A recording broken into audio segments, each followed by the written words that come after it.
ശാന്തിപാഠത്തിൻ്റെ ആവശ്യകത, പ്രാധാന്യം, പ്രയോജനം എന്ത്? ശാന്തിപാഠം ഒന്നല്ല, പലതുണ്ട്. ഉപനിഷത്തുകളുടെ ഭാഗമായിട്ടാണ്, ഉപനിഷത്തുകളുടെ അധ്യയനത്തിന് വേണ്ടിയാണ് ശാന്തിപാഠങ്ങൾ സാധാരണ പറഞ്ഞു കാണുക. വേദവുമായിട്ടതിന് ബന്ധമുണ്ടെങ്കിലും വേദപഠനത്തിൻ്റെ ഭാഗമായിട്ട് ശാന്തിപാഠം അങ്ങനെ ചെയ്യാറില്ല. അപ്പോൾ ഉപനിഷത്തുക്കളുടെ ഭാഗമായിട്ട് ഈ ശാന്തിപാഠം വരുന്നത് എന്തുകൊണ്ട്, എന്തിന്? അതായിരുന്നല്ലോ ചോദ്യം, അല്ലേ?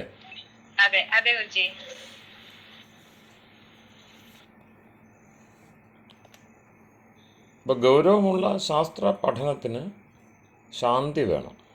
ശാന്തിപാഠം അതിനൊടുവിൽ പൊതുവായിട്ട് നമുക്ക് കാണാം ശാന്തി, ഓം ശാന്തി, ശാന്തി, ശാന്തി. 3 വട്ടം ശാന്തിയുടെ നേരിട്ടുള്ള ഉച്ചാരണമുണ്ട്. തൈത്തിരീയ സംഹിത, ഈ നമ്മുടെ പ്രയുക്ത പാഠങ്ങളിൽ ഏറ്റവും കൂടുതൽ, വിശേഷം നമ്മളുടെ ഭാഗങ്ങളിൽ, ദക്ഷിണ ഭാരതത്തിലും മറ്റും കൂടുതൽ പ്രയോഗത്തിലുള്ളതാണ് തൈത്തിരീയ സംഹിത, തൈത്തിരീയ ശാഖ. തൈത്തിരീയ ശാഖയിൽ ശം നേരിട്ട് തന്നെ ശാന്തിപാഠത്തിൽ വരുന്നുണ്ട്. ശം നോ മിത്ര, ശം വരുണ. അപ്പോൾ ശം എന്നതാണ് മുഖ്യ വിഷയം. ശാന്തികരണം എന്നൊരു ക്രിയ, സ്വസ്തിവാചനം എന്നൊരു ക്രിയ, ഇത് ബൃഹത് യജ്ഞത്തിൻ്റെ ഭാഗമായിട്ടുള്ളത് ശ്രദ്ധിക്കണം. യജ്ഞം ചെയ്യുന്നവർക്കറിയാം,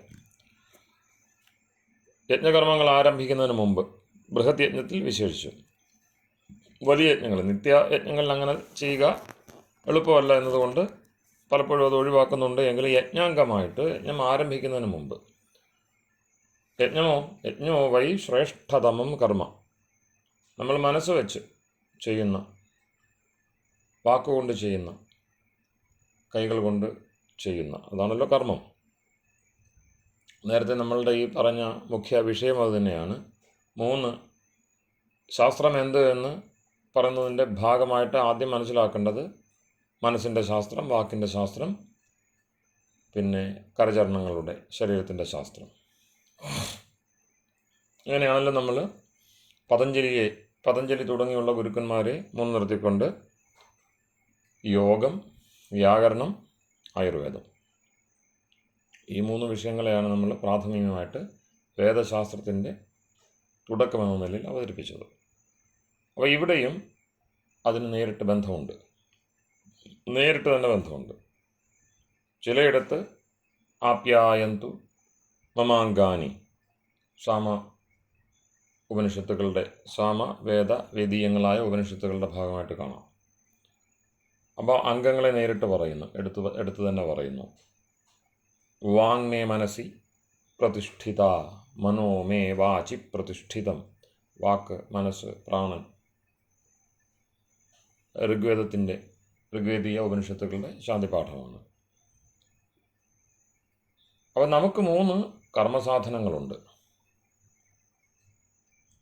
ജ്ഞാനവുമായിട്ട് അവയ്ക്ക് ബന്ധമുണ്ട്. ജ്ഞാനേന്ദ്രിയങ്ങൾ, അതുപോലെ തന്നെ കർമ്മേന്ദ്രിയങ്ങൾ, നമ്മൾ നേരത്തെ പറഞ്ഞതാണ്, അത് ഓർക്കണം. മുഖ്യമായിട്ടും ശ്രേഷ്ഠമാകണം കർമ്മമെങ്കിൽ, യജ്ഞം ചെയ്യണമെങ്കിൽ, നേരത്തെ പറഞ്ഞു യജ്ഞോ വൈ ശ്രേഷ്ഠതമം കർമ്മ, ശ്രേഷ്ഠമായ ഏറ്റവും മികച്ച കർമ്മത്തിനാണ് യജ്ഞമെന്ന് പേര്. നമുക്ക് ഓരോരുത്തർക്കും ചെയ്യുവാൻ കഴിയുന്ന, മനസ്സുകൊണ്ട്, വാക്കുകൊണ്ട്, ശരീരം കൊണ്ട് ഏറ്റവും ശ്രദ്ധയോടുകൂടി ചെയ്യാൻ കഴിയുന്ന കർമ്മങ്ങളുടെ മികച്ച രൂപത്തിനാണ് യജ്ഞം എന്ന് പറയുന്നത്. അപ്പം അതിനൊരു പൊതുരൂപം ഉണ്ടാവണമല്ലോ. കാരണം ആത്മാക്കളാണ്, സമാനങ്ങളായ ആത്മാക്കളാണ് മനുഷ്യ ശരീരം എടുത്തിരിക്കുന്നത്. അപ്പോൾ സ്വാഭാവികമായിട്ടും അതിനൊരു കർമ്മത്തിനും കർമ്മകാണ്ഡത്തിനുമൊക്കെ സമാനത വേണം. അപ്പോൾ അതാണ് കർമ്മവേദം എന്ന നിലയിൽ യജുർവേദം നമ്മളെ പഠിപ്പിക്കുന്ന ഇന്ന കാര്യങ്ങളൊക്കെ ചെയ്യണമെന്ന്. അപ്പോൾ അവിടെ ഈ പൊതുവായിട്ട് നമുക്ക് ഈ ശാന്തിപാഠങ്ങളിലുള്ള വിഷയം നേരത്തെ പറഞ്ഞ പോലെ ശം എന്നതാണ്. അതോടൊപ്പം സ്വസ്തി. അപ്പം തുടക്കത്തിൽ സ്വസ്തിയും തുടർന്ന് ശാന്തിയുമാണ് യജ്ഞത്തിൻ്റെ മുഖ്യ അംഗമായിട്ട് കാണുന്നത്. ഇത് വൈദികങ്ങളായിട്ടുള്ള യജ്ഞങ്ങളുടെ വേദമന്ത്രപാഠത്തിൻ്റെ ഭാഗമായിട്ട് നമുക്ക് കാണാൻ കഴിയും. സ്വസ്തിവാചനം, ശാന്തികരണം. അപ്പോൾ സ്വസ്തി എങ്ങനെയാണ് നന്നായിട്ട് നിലനിൽക്കേണ്ടത്? നല്ല നിലയെ വചിക്കുക, പറയുക. അപ്പോൾ അത് പറച്ചിലാണ്, വാചനമാണ്. ഇതിൻ്റെ എല്ലാം പിന്നിൽ മനസ്സുണ്ട്. അത് മറക്കണ്ട. മനസ്സിന് വേണ്ടി പ്രത്യേകം പറയണ്ട. മനസ്സ്, പ്രാണൻ ഇവയൊന്നും പ്രത്യേകം നമുക്ക് ഇൻവോക്ക് ചെയ്യേണ്ട കാര്യമില്ല. കാരണം അവയെല്ലാം അടിത്തട്ടിലുണ്ട്. ഇന്ദ്രിയങ്ങൾ പ്രവർത്തിച്ചു തുടങ്ങിയാൽ മനസ്സും പ്രാണനുമെല്ലാം അവയുടെ ഒപ്പമുണ്ടാവും. അപ്പോൾ അതുകൊണ്ട് പലപ്പോഴും ഇന്ദ്രിയങ്ങളെ പറ്റിയോ വാക്കിനെ പറ്റിയോ ഒക്കെ പറയുമ്പോൾ മനസ്സോ അതിൽ താഴെയുള്ള അടിസ്ഥാന ശക്തികളെ, തത്വങ്ങളെ എപ്പോഴും പറയാറില്ല. അപ്പോൾ സ്വസ്തിയെ വചിക്കുന്നു എന്ന് പറയുമ്പോൾ അവിടെ മനസ്സില്ല എന്ന് കരുതണ്ട, മനസ്സുണ്ട്. ശാന്തി കരണം, ശാന്തിയെ ചെയ്യുന്നു എന്ന് പറയുമ്പോഴും വാക്കില്ല, മനസ്സില്ല എന്ന് വേണ്ട. അപ്പോൾ പ്രധാനമായിട്ടും വാചനവും കരണവുമാണ് വൈദിക യജ്ഞത്തിൻ്റെ അനുബന്ധം, ആദ്യ അനുബന്ധമായിട്ട്, പ്രാഥമിക അനുബന്ധമായിട്ട് നമ്മൾ കാണുന്നത്. അപ്പോൾ സ്വസ്തി നമ്മൾ പറയണം. അതിനുള്ള മന്ത്രങ്ങൾ അനേകമുണ്ട്.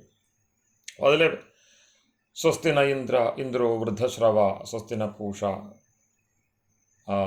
വിശ്വദേവ എന്ന് പറയുന്ന ആ ഭാഗങ്ങൾ. അതുപോലെ ഭദ്രം കർണേഭി ശൃണുയാമ ദേവ, ഭദ്രം പശ്യേമാക്ഷഭിര്യജത്ര, ഇതൊക്കെ നമ്മൾ നിരന്തരം ഉപയോഗിക്കുന്ന വേദമന്ത്രങ്ങളാണ്. അപ്പോൾ ഈ മന്ത്രങ്ങളാണ് അഥർവവേദീയങ്ങളായ ശാന്തിപാഠങ്ങളായിട്ട് കാണുന്നത്. അപ്പോൾ ഇങ്ങനെ നമ്മൾ ഓരോന്നിനെ ഒന്ന് അടുക്കും ചുറ്റോടും കൂടി ഒന്ന് നോക്കിക്കഴിയുമ്പോൾ 2-3 കാര്യങ്ങൾ ശ്രദ്ധയിൽ വരും. ഒന്ന്, അവയ്ക്ക് പൊതുവായിട്ടുള്ളത് ശം എന്നതാണ്. ശം ഭവതു, ശം നോ അസ്തു. അത് എനിക്കും, ഇത് വചിക്കുന്ന ചെയ്യുന്നയാൾക്കും, അത് ആരുടെ കൂടെ ഇരുന്ന് ചെയ്യുന്നു അവർക്കും, തൊട്ടടുത്ത ആളുകൾക്കും, ഒപ്പം ആർക്ക് വേണ്ടി ചെയ്യുന്നു ആ വലിയ യജമാന സമൂഹത്തിനും ഒക്കെയും ഗുണമുണ്ടാവണം, ശാന്തി ഉണ്ടാവണം. അത് 3 തരത്തിലുള്ള ത്രിവിധ ശാന്തിയാണ്. അത് എപ്പോഴും പറയാറുള്ളതാണ്. സംശയം ഉണ്ടെങ്കിൽ മാത്രം വിസ്തരിക്കാം. ആധി ഭൗതികം, ആധി ദൈവികം, ആധ്യാത്മികം. അധിഭൂതം, ഭൂതത്തെ, ചുറ്റുമുള്ള ജീവജാലങ്ങളെ, പ്രാണികളെ, അവയിൽ നിന്ന് ശാന്തി ഉണ്ടാവണം. അവ നമുക്ക് ഉപദ്രവമാവരുത്. നമ്മുടെ കൂടെയുള്ള പ്രാണിവർഗം നമുക്ക് ഉപദ്രവം ഉണ്ടാക്കരുത്. തിരിച്ച് നാം അവയെയും ഉപദ്രവിക്കരുത്. അപ്പം പരസ്പരം ശാന്തി ഉണ്ടാവണം. അടുത്തത് അധിഭൂതമാണ്, അല്ല അധിദൈവമാണ്. ദൈവം എന്ന് വെച്ചാൽ പ്രകൃതി ശക്തികളാണ്. അതകത്തും പുറത്തുമുണ്ട്. പെട്ടെന്ന് നമുക്ക് നിയന്ത്രിക്കാനാവാത്ത, നമ്മൾ ആരുടെ നിയന്ത്രണത്തിലാണോ, നമ്മളുടെ ജീവിതം ആരുടെ കൈങ്കര്യത്തിലാണോ, ആരൊക്കെ ഏതൊക്കെ അനുകൂലമാണെങ്കിൽ മാത്രമാണ് നമ്മളുടെ ജീവിതവും സുഖകരമാകുന്നത്, ലക്ഷ്യത്തിലേക്ക് പോകുന്നത്. അത്തരം ശക്തികളെയാണ് ദൈവിക ശക്തികളെന്ന് പറയുന്നത്. അപ്പോൾ അത് മഴയുൾപ്പെടെ അതെല്ലാം വരും. മഴ വരും, മിന്നൽ വരും, വെള്ളം, ഇതെല്ലാം ദൈവങ്ങളാണ്. അപ്പം ഹിന്ദുക്കൾ ഒരുപാട് ദൈവങ്ങളെ ആരാധിക്കുന്നു എന്നൊക്കെ പറയുന്ന ആക്ഷേപമുണ്ട്. അതിന് കാരണം ഇതാണ്, പ്രകൃതിയുടെ ദിവ്യതയെ അവർ തിരിച്ചറിയുന്നതെന്ന് മാത്രമേ ഉള്ളൂ. ഇതിലെല്ലാം അധിഷ്ഠാതൃ ദേവതയായി, അകം പൊരുളായിട്ട്, നിയാമക ശക്തിയായിട്ട് ബ്രഹ്മമുണ്ട്, ഈശ്വരനുണ്ട്. ഈശ്വരൻ ഇല്ലാതെയല്ല ഇവ പ്രവർത്തിക്കുന്നതെന്നർത്ഥം. ഇവ സ്വതന്ത്രമായിട്ട് പ്രവർത്തിക്കുന്നില്ല, ഈശ്വരനോടൊപ്പം നിന്നാണ് പ്രവർത്തിക്കുന്നത്. അപ്പോൾ അവയെ സ്തുതിക്കുന്നത് കൊണ്ട് പ്രത്യേകിച്ച് ഹാനിയൊന്നുമില്ല. അവയെ ആരാധിച്ചു എന്നതുകൊണ്ടും ഹാനിയില്ല. അവയെ ഉപാസിക്കുന്നിടത്താണ് കുഴപ്പം വരുന്നത്. ആത്മാവ് കൊണ്ട് നമ്മൾ ഈശ്വരനെ മാത്രമേ, ഏവ ഉപാസ്യ, ഒരു ദേവതയെ മാത്രമേ ഉപാസിക്കാവൂ എന്ന് പറയുന്നത്. കാരണം ഈശ്വരൻ ഉള്ളതുകൊണ്ട്, ഈശ്വരൻ സർവങ്കരനായി എല്ലായിടത്തും ഇരിക്കുന്നത് കൊണ്ട്, എല്ലായിടത്തു നിന്നും പ്രാപ്യമായതുകൊണ്ട്, ഏറ്റവും ഉള്ളിൻ്റെ ഉള്ളിൽ നമ്മളുടെ അകത്ത് തന്നെ പ്രാപ്യമായിരിക്കുന്നത് കൊണ്ട് വേറൊരു ദേവതയെ കൽപ്പിക്കേണ്ടതില്ല എന്നതാണ് അവിടുത്തെ എളുപ്പം. ബാക്കി ദേവതകളുടെ നിഷേധമല്ല ഈശ്വരനെ കൊണ്ട് ചെയ്യുന്നത് വേദം. മറ്റു ദേവതകൾ നമ്മളോട് അടുത്തും അകന്നുമൊക്കെ ഇരിക്കുന്നു. ഇത് ഒരിക്കലും അകലാതെ എപ്പോഴും ഉള്ളിൻ്റെ ഉള്ളിൽ ഇരിക്കുന്നു എന്നതുകൊണ്ട് ഈശ്വരൻ്റെ ഉപാസനയാണ് എളുപ്പം. മറ്റുള്ളവർ പറയും ഈശ്വരോപാസന ബുദ്ധിമുട്ടാണ്. ഏറ്റവും എളുപ്പമുള്ളതാണ് ഈശ്വര ഉപാസന. ഈശ്വരൻ നമ്മെ കണ്ടുകൊണ്ടിരിക്കുന്നു, കേട്ടുകൊണ്ടിരിക്കുന്നു, നമ്മളോടൊപ്പം ചിന്തിക്കുന്നു, നമുക്ക് വേണ്ട നിർദ്ദേശങ്ങൾ നൽകുന്നു. അപ്പോൾ അത്രയും അനന്യ ലഭ്യ. മറ്റ് വസ്തുക്കളെ പോലെയല്ല. മറ്റു വസ്തുക്കൾ ഇങ്ങനെ ലഭിക്കില്ല. ബാക്കിയെല്ലാം നമുക്ക് പ്രത്യേകം പ്രയത്നം ചെയ്യണം. പ്രയത്നം ചെയ്യാതെ ലഭിക്കുന്ന വസ്തുവാണ് ഈശ്വരൻ എന്നതുകൊണ്ടാണ് ഏറ്റവും എളുപ്പമുള്ള ഉപാസന വേദം പറയുന്നത്. വേദം എപ്പോഴും സരളമാർഗത്തെയാണ് ചൂണ്ടിക്കാണിക്കുന്നത്. ഞാൻ നേരത്തെ പറഞ്ഞിട്ടുണ്ട്, സത്യസ്യ പന്ഥ യതരത് ഋജീയ. രണ്ടിൽ കൂടുതലോ ഒക്കെ വഴികൾ നിങ്ങളുടെ മുമ്പിൽ കാണുമ്പോൾ, ഏത് വഴിയിലൂടെ പോകണമെന്ന് ശങ്കയുണ്ടാകുമ്പോൾ, അത് സത്യത്തിൻ്റെ മാർഗമാണെങ്കിൽ അത് ഋജുവായിരിക്കും. മാർഗത്തിലൂടെ സഞ്ചരിക്കുന്നവന് ക്ലേശമുണ്ടാവില്ല. ക്ലേശം നീങ്ങിക്കൊണ്ടിരിക്കും. ഉത്തരോത്തരം ക്ലേശത്തെ നീക്കുന്ന വഴിയാകുമത്. പിന്നെയോ ശം എന്ന് പറയുന്ന ആ സംഗതി ഉണ്ടാവും, ശാന്തി ഉണ്ടാവും. ഒപ്പം ലക്ഷ്യവും കരഗതമാകും. ലക്ഷ്യത്തെ നേർക്കുനേർ കണ്ടുകൊണ്ട് സഞ്ചരിക്കാനാവും. അപ്പോൾ ഋജുത്വം അതാണ്. ലക്ഷ്യത്തെ കണ്ടുകൊണ്ട് സഞ്ചരിക്കാനാവുന്ന മാർഗമാണ് ഋജുവായ മാർഗം. അതാണ് വേദത്തിൻ്റെ മാർഗം. അപ്പോൾ സരളമാണെന്നർത്ഥം. അപ്പോൾ ഈശ്വരനെ സ്തുതിക്കുമ്പോൾ ഈശ്വരൻ അകത്തും പുറത്തും ഇരിക്കുന്നു. അത്തരമൊരു സുഖരത, സുലഭത മറ്റ് ദേവതകൾക്കില്ല. അതുകൊണ്ടാണ് ഇതര ദേവതകളുടെ ഉപാസന, ഇതര ദേവതകൾ, അനേക ദേവതകളുണ്ട്, 33 ദേവതകളെ മറ്റും വേദത്തിൽ വിവരിക്കുന്നുണ്ടല്ലോ. അപ്പോൾ ഇതര ദേവതകളില്ലെന്നല്ല, ദേവതകൾക്ക് ദൈവിക ഭാവം ഇല്ലെന്നല്ല, അവയ്ക്കൊരു ഈശ്വരീയത ഇല്ലെന്നല്ല, അതൊക്കെ ഉണ്ട്. അത് എത്രയും ഉണ്ടാവട്ടെ, പക്ഷെ അവയേക്കാൾ കൂടുതൽ സുഖരത, സൗകര്യം നൽകുന്നത് ഈശ്വരനാണ്. അതുകൊണ്ടാണ് ഈശ്വരനെ തന്നെ ഉപാസിക്കൂ, മറ്റ് ദേവതകളുടെ പുറകെ പോകണ്ട എന്ന് പറയുന്നത്. അതിനകത്ത് വഴക്കും വക്കാണത്തിൻ്റെ ഒന്നും ആവശ്യമില്ല. അത് നമുക്കെല്ലാവർക്കും ആ വഴിയിലൂടെ സഞ്ചരിക്കാൻ മനസ്സിലാവുന്ന കാര്യമാണ്. പക്ഷേ നമുക്കെന്ത് വേണം? നിത്യജീവിതത്തിൽ പ്രാണാദി വ്യവഹാരം, പ്രാണശക്തിയെ വിനിയോഗിച്ച് മുന്നോട്ട് പോകുമ്പോൾ ഈ ദേവതകളൊക്കെ നമ്മെ ഒരുപാട്, ഈ പറഞ്ഞ ഈശ്വരേതര ദേവതകൾ നമ്മെ പ്രത്യേകം സ്വാധീനിക്കുന്നുണ്ട്.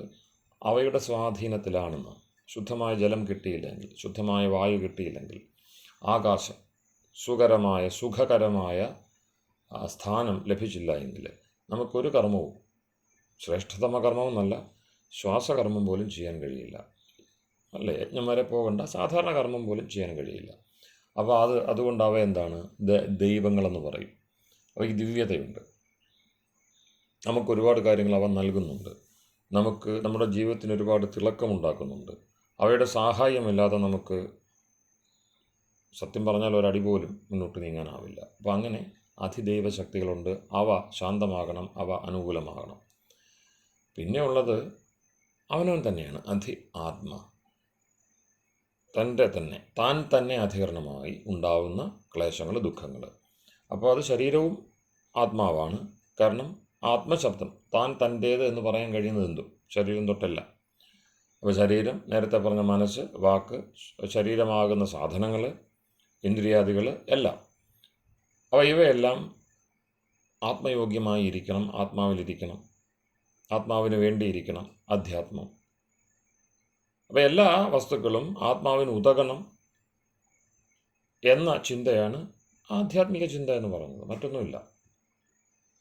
അതിൽ പ്രത്യേകിച്ച് ക്ലേശമോ പ്രത്യേകിച്ചൊരു എന്താ പറയുന്നത്, മനസ്സിലാകാഴികയോ നിഗൂഢതയോ ഒന്നുമില്ല. നാം ജീവനുള്ള വസ്തുക്കളാണ്. ജീവൻ പെട്ടെന്ന് പൊലിയുന്നതല്ല. ജീവൻ അവസ്ഥകളെ താണ്ടുന്നതാണ്. ഉറങ്ങിയാൽ എഴുന്നേക്കും. അത് എഴുന്നേറ്റിട്ട് വീണ്ടും സ്വപ്നം കാണും. എത്ര സ്വപ്നം കണ്ടാലും അതിൻ്റെ ഉറക്കമോ ഉണർവോ ബാധയില്ലാതെ പോകുന്ന വണ്ണം ഒരു അനുച്ഛിത്തി ഉണ്ട്. അങ്ങനെയാണ് ഉപനിഷത്ത് പറയുന്നത്. അനുച്ഛിത്തി. ഉച്ഛിത്തി എന്ന് പറഞ്ഞാൽ ഛേദം, മുറിവ്. ലോകം ഇങ്ങനെ മാറി മറിഞ്ഞുകൊണ്ടിരിക്കുകയാണ്. ബൗദ്ധരും മറ്റും പറഞ്ഞ ലക്ഷണികമാണ്. ലക്ഷണങ്ങളിലൂടെയാണ് സഞ്ചരിക്കുന്നത്. നിമിഷങ്ങളെയൊക്കെ നോക്കി അറിയാമല്ലോ എത്ര വേഗമാണ് നമ്മളുടെ മുമ്പിൽ ലോകം, നമ്മളുടെ കൂടെയുള്ള മനുഷ്യർ, നമ്മളുടെ തന്നെ ശരീരം, ചിന്തകൾ, ഇതൊക്കെ എത്ര വേഗമാണ് അങ്ങനെ സഞ്ചരിച്ചുകൊണ്ടിരിക്കുന്നത്. അപ്പം ക്ഷണങ്ങളിൽ പോകുന്നതാണ് ഈ പറയുന്ന ലോകജീവിതം. എപ്പോഴും ഛേദമുണ്ട്, ഛിദ്രമുണ്ട്, വിടവുകളുണ്ട്. അതിന് വഴിപ്പെടാതെ, ഇതിനെല്ലാം എപ്പോഴും സാക്ഷിയായിട്ടിരിക്കുന്ന ഒരു വസ്തു ഇല്ലെങ്കിൽ ഇതിനെക്കൊണ്ട് എന്ത് പ്രയോജനം? ഈ ക്ഷണങ്ങൾ നീങ്ങുന്ന ആരെങ്കിലും കാണണ്ടേ? ആ ക്ഷണങ്ങൾ മാത്രമേ ഉള്ളൂ എന്ന് പറയുന്നിടത്താണ് ബൗദ്ധ ദർശനം പരിമിതമായി പോകുന്നത്. ക്ഷണങ്ങളും ക്ഷണികതയും മാത്രമേ ഉള്ളൂ എന്ന് പറയുമ്പോൾ അത് സാധിക്കില്ല. കാരണം വെറുതെ എന്തിനാണ് അങ്ങനെ സഞ്ചരിക്കുന്നത്? അവയ്ക്ക് എന്ത് പ്രയോജനം? ആ പ്രയോജനം എന്ന് പറഞ്ഞൊരു വിഷയമുണ്ട്. പ്രയോജനം ലോകത്ത്. ആ പ്രയോജനത്തെ സൂചിപ്പിച്ചുകൊണ്ടാണ് അനുച്ഛിത്തി എന്ന് പറയുന്ന ഒരു സ്വഭാവം. ഉച്ഛേദം ഇല്ലാതിരിക്കണം. ഏത്? മുറിയാതിരിക്കണം. എല്ലാറ്റിലും തുടരണം. ഏതവസ്ഥയിലും തുടരണം. എത്രയൊക്കെ കോളിലൊക്കെ ഉണ്ടായി, കാലം മാറി മറിഞ്ഞാലും, ഭൂതത്തിലും വർത്തമാനത്തിലും ഭാവിയിലും ഒക്കെ അതിജീവിക്കാനുള്ള ക്ഷമത, ആ ക്ഷമതയുള്ളതാണ് ഈ ആത്മാവ് എന്ന് പറയുന്നത്. അപ്പോൾ ഇങ്ങനെയിരിക്കെ അതിനേറ്റവും പരമപ്രധാനമായത് ഈ 3 വകകളിലുള്ള ശാന്തിയാണ്. ശാന്തി എന്താണ്? ശമ എന്ന ധാതുവിൽ നിന്നാണ് ശാന്തി ശബ്ദം ഉണ്ടാകുന്നത്. തിൻ പ്രത്യയം ചേരുന്നു, സ്ത്രീ പ്രത്യയമാണ്. ശമ അധികം തിൻ ശാന്തി. അപ്പോൾ പല അർത്ഥമുണ്ട്. കാമം, ക്രോധം ഇവ അടങ്ങുക, അവയെ നമ്മൾ താണ്ടുക, ജയിക്കുക. അപ്പോൾ കാമത്തെയും ക്രോധത്തെയും താണ്ടുക, അവ നമ്മളിൽ നിന്നും വിട്ടുപോവുക. പിന്നെയോ അവയൊക്കെ എവിടെയാണോ, ഏത് ജലത്തിൻ്റെ